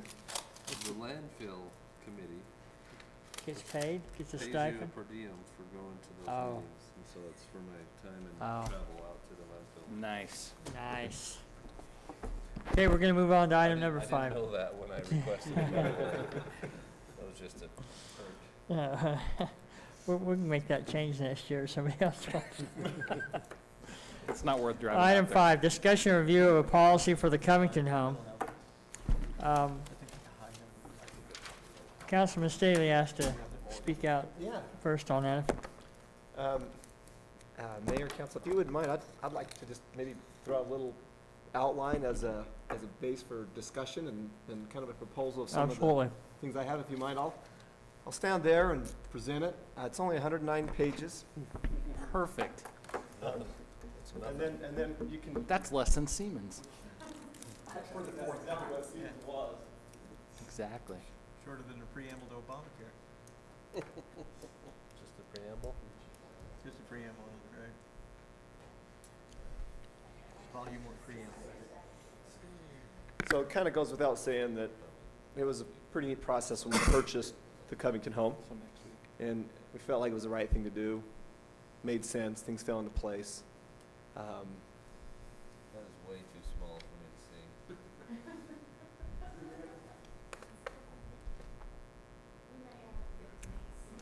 Where's Drew? Drew's usually the guy that does it. Oh, yeah. He was saving paper by using the smallest font size he could. That's why you kept it to 110 pages, huh? Typing, I got 109 Oh, pages on 109 one. No, but it seems like there's been much less accord with what we do now with the home, and I know that I've had good conversations with a lot of you, and there's differing opinions, and I kind of tried to take some of those thoughts and some of that input with my own ideas and just kind of at least get something structured as a basis for a discussion tonight. I appreciated Councilman Signaler's article. I had already written and typed this up before I saw that this afternoon, but I thought that was great. So, I'd like to just go through it first, kind of give you a little bit of an idea, a little bit of vision, and then after that, I'm going to rejoin you. Maybe we can just all discuss and see kind of where we go. So, okay, so kind of I would propose that Covington home be restored and furnished as authentic as possible, while maintaining modern conveniences, safety features, and accommodations for intended uses, with the intent of preserving the home, educating visitors of the rich history of the home, and finding uses for it that add value to the city. And I would also propose that Washington City work with the Washington City Historical Society in overseeing the work of preserving, restoring, and furnishing the home for its intended use or uses from this point forward. All right, so let me get through this and then we'll hash it out. And I got copies for all of you here, so. Second, I would propose that the outside grounds of the Covington home be treated as a special historic park and follow specific guidelines to be set forth by the Washington City Council based on input from the Historical Society. I would add staff, other interested citizens, and neighbors. Those guidelines would be, obviously forthcoming and not hashed out tonight, but that's how I would look at it. Next, I would propose that Washington City Youth Council be granted approval to meet in and access the Covington home in exchange for the service they render to Washington City, based strictly on the following conditions, and the next 6 or 7 items would be part of those conditions. So, condition 1, the Washington City Youth Council service shall be deemed valuable in promoting, building, and maintaining the pride and heritage of Washington City, and that our city's future is brighter and sense of community is stronger because of their service. Obviously, very subjective thing there, but the Washington City mayor shall be the judge as to whether their service, as shown by the commitment of and contribution of each individual member and the council as a whole, is worth the privilege of meeting in the home. Okay, so, and maybe, Mayor, I can ask you in just a minute to talk about some of the service they've done. We learned about that the other night.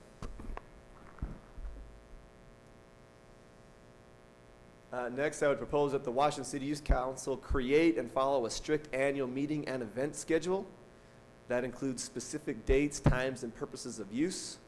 The schedule shall be presented to the Washington City Council for approval prior to any meetings or access to the home for the following year. The schedule shall be on file with our city recorder and posted on the Washington City website for all to see. The Youth Council banner will only be hung on days a scheduled meeting is to be held. No unscheduled meeting, events, or access is allowed in the home. All right, next I would say that the Youth Council shall primarily meet in the lower level and always treat the Covington home with a high level of care and respect. The Washington City Youth Council will comply with and support any security measures deemed necessary by Washington City administration that are put in place to control access and protect the home furnishings and grounds.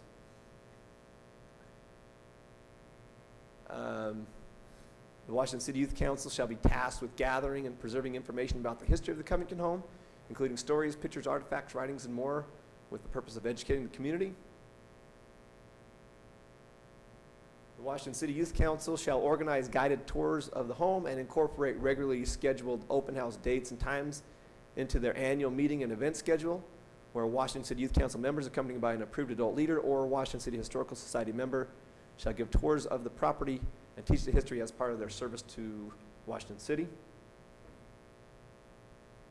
I would propose that the Washington City Youth Council organize an art/craft gallery in the upper level of the home and incorporate regularly scheduled dates and times for visit into the annual meeting and event schedule, where the Youth Council members, accompanied by an approved adult leader or Historical Society member, can give access to the gallery.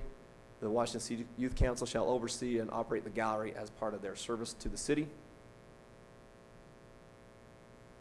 The Youth Council understands that it is a privilege to meet at the Covington home, not a right, and that as such, any abuse of the grounds, property furnishings, or unauthorized use, access, or meetings in the home would result in the Youth Council losing the privilege of meeting there. And this agreement may be modified at any time by the City Council, and that use of the Covington home and its grounds by any interested party outside the scope of this resolution, and I would probably add, or, Washington City, would require approval by the Washington City Council. And so at that, I'll just rejoin you and open it up for any discussion. So it looks like your whole proposal is to preserve it historically and then let the city council or the youth council just promote it and make use of it. So it's essentially solely for the youth council unless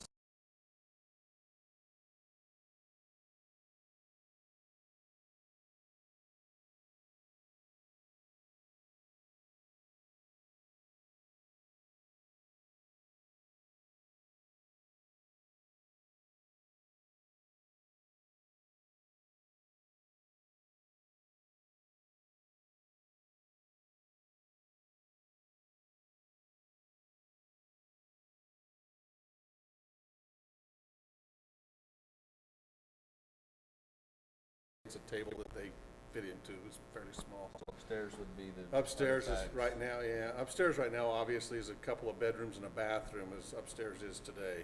That's right. And so, I certainly, I appreciated the article that you sent because it gave me some food for thought, and I think it plays very well into part of what you said here as far as art galleries, and, because one of the thoughts that I've had up there is that we use it kind of like St. George City uses their opera house, where special events, art shows, you know, some of the things I've thrown out there, ideas of, our citizens can show off, whether we, you know, we have doll collectors, we do a doll show, we have Indian artifact collectors that may or may not want to show their wares, but that we could, you know, that way our citizenry gets a chance to come together and we have a place that they can do it in. So I like the idea of preserving it in an authentic state. When I look at it, I don't think the inside is authentic. Correct. And so to me, we either dedicate the money to make the inside authentic, or we just say, no, we don't want to do that, it'll be what it is. But the exterior will then be the authentic part. And I think that's probably the best approach right now is interior is what it is, we'll maintain it and just keep it as it is until sometime that we make that decision otherwise. Well, that's kind of my And thought then is we keep exactly the it. outside We as keep the authentic as outside possible. maintained. I mean, eventually I this do is have what a I would concern. foresee is the upstairs eventually would go back and be opened up into one big room. That's what I would like to see eventually to where. social hall, wasn't it, originally? Yeah, that was the meeting, yeah, that's where the church was held and the dance halls, and so eventually I would like to see that that's eventually where we go, is we open that up to a big room, which then is more conducive to the types of shows we're talking about, but I don't think there's a rush to do that. Well, I I think don't the think only concern with doing something like that, the difference between this home and the Opera House is It's surrounded bigger. by commercial area. Certainly. This is surrounded by single-family homes, and so anytime you have events there, you're impacting the neighborhood. You know what, but I've talked with those neighbors because we've had those events, and every one of those neighbors have said, we love what happens up here. Not a one has said, I hate the parking that comes when you've held those events. And so, to me, they've been very, now whether over time it would wear, then you start saying, hey, I'm tired of your events. Well, I think, You know, I don't know. just like, you know, it comes kind of Certainly. where we were talking about the vacation rentals. I'm not sure in the beginning the vacation rentals was a hassle to the Billions, but Yeah, no, now it I is. certainly, because I'll tell you that Christmas in Dixie, I went by there and their cars were parked from there to the park. I mean, it was solid down the road. It was a solid road. And I thought, Yeah. whoa, buddy, we're about this one. I didn't hear anything. On a Okay. normal day, there's only 5 or 6 empty spots from there to the park. So is the intent really, we want to preserve it as a historical building, but at the same time open it up for craft shows and trade events? You know, it almost seems like it's a split Yeah, purpose. see, We're and gonna I do don't one see or us, the other, personally, so- I don't see us go back in and restoring the inside historical part of that to me isn't there. The outside is what's history to me. It isn't the inside.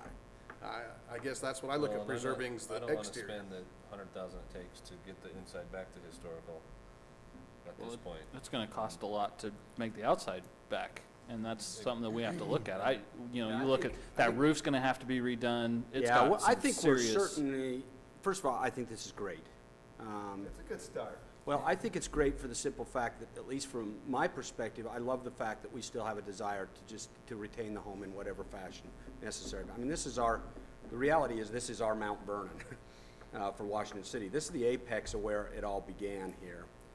But I think from the outside, I think we're much more within grasp over time, and we've only wanted to approach the renovation. Certainly the outside was our priority because that's what everybody sees, like you said, that's the historic part. See, but But part of my we're, gripe is the grounds aren't authentic.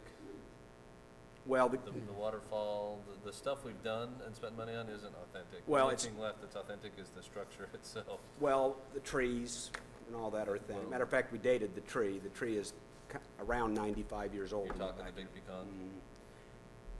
And the reason we did the waterfall the way we did is because we used to have the irrigation ditch. We didn't do the irrigation ditch because it would almost made the ground in the back unusual. But I guess what I'm saying is you're right on the money. I don't think we really have that wherewithal to spend a lot either. And the grounds are actually within reach, I think, of getting what we need on the grounds within the next year or two. But I think what we've done now, we don't need to have a real rush on. The roof is not leaking. It does need to be done, but it's not leaking. We have some little bit of that trim work that we need to do, as you know, and really we would like to get that done because that's really quite an eyesore. And then eventually you'd want to put a railing on the back so that people could go out on the back. But I think that, I think this is a great direction because I just love the idea that we are going to share with our community what this house meant Well, to this community. And I guess I kind of caught the vision a little bit with, and I've had not nearly the involvement as Councilman Turek has with the youth council, but I did have the opportunity to go and see these youth at the graduation, and I looked into their eyes, and I kind of felt, I got a little bit of a vision of what this home means to them. And so I got thinking, okay, we don't really know exactly what we want as a use for it, but here we have a service and leadership training organization who wants nothing more than to have this be their home base and are willing to put the time and the work into it. And so I thought, is there a way that we can accommodate both things? And it's not a traditional use of it. It's a base for a youth council, and it's having the youth teach the history, and it's opening an art gallery upstairs. But I think it does it in a way where they can have ownership of it, but yet it's controlled and protected by us. So I like the idea. In fact, Mayor, they gave you something that I thought was pretty I was gonna do cool. it tomorrow, I'm gonna do it tomorrow, but I thought that was interesting. They presented me with a check for $26,000, 330 cents, $26,330, and that equals the amount of service hours that they have accumulated just this year, right, At Sharon? $10 an hour. At $10 an hour. So that's, that That's shows impressive. that's impressive that they have spent that much time, and they have been involved in every activity. What are some of the activities they've been involved in Well, that you can Cotton think of? Days. They did Cotton your Christmas Days, and Dixie predominantly. Christmas and Dixie. Cotton Days, Veterans Day, they were in charge of the parade for Veterans Day. Mm-hmm. They've helped with the Dogtown Marathon, or half marathon. Mm-hmm. The Iron Easter, Man. they came down and helped with the Easter egg hunt, helped the Lions with the Easter egg hunt. About anything we have going on in the community they're a part of. And that's what our goal is, I mean, we want them involved in our community.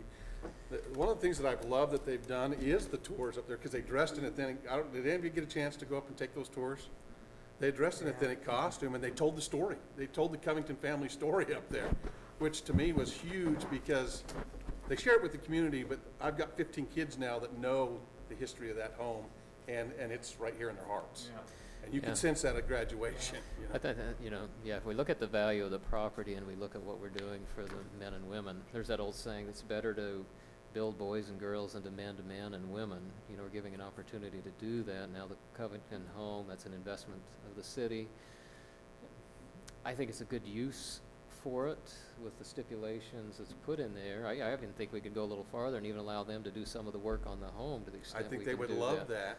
And rather than hiring it out, we got to get over the issues of insurance and those things, but I certainly think we could figure that out. And as the community comes together to build these things, we're building a community. Right. Certainly. Not just hiring and paying contractors to do it on the city Exactly. property, so. Yeah, well put.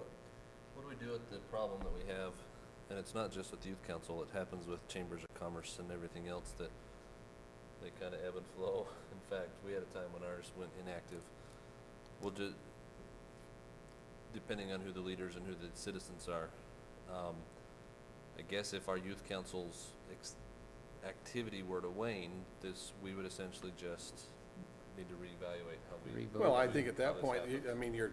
your weekly use of the home, or bi-weekly or bi-monthly use of the home obviously goes away.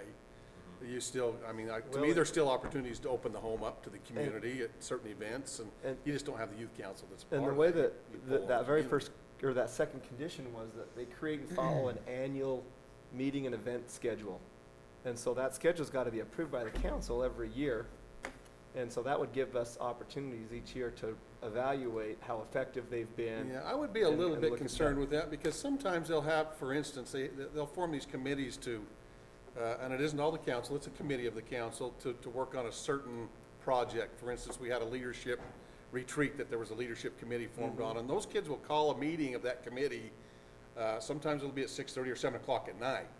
And it's, hey, we need to get the committee together to finish some details here. And so I would hate to pin them down and saying, look, you can't use it because you're not on the meeting schedule that Could that be night. something to maybe where, currently you, as the councilman assigned to the youth council, could have just jurisdiction or Right, authority or over input over that, opening it, or the mayor have authority over those special circumstances? Because it is a concern that it would become a party house.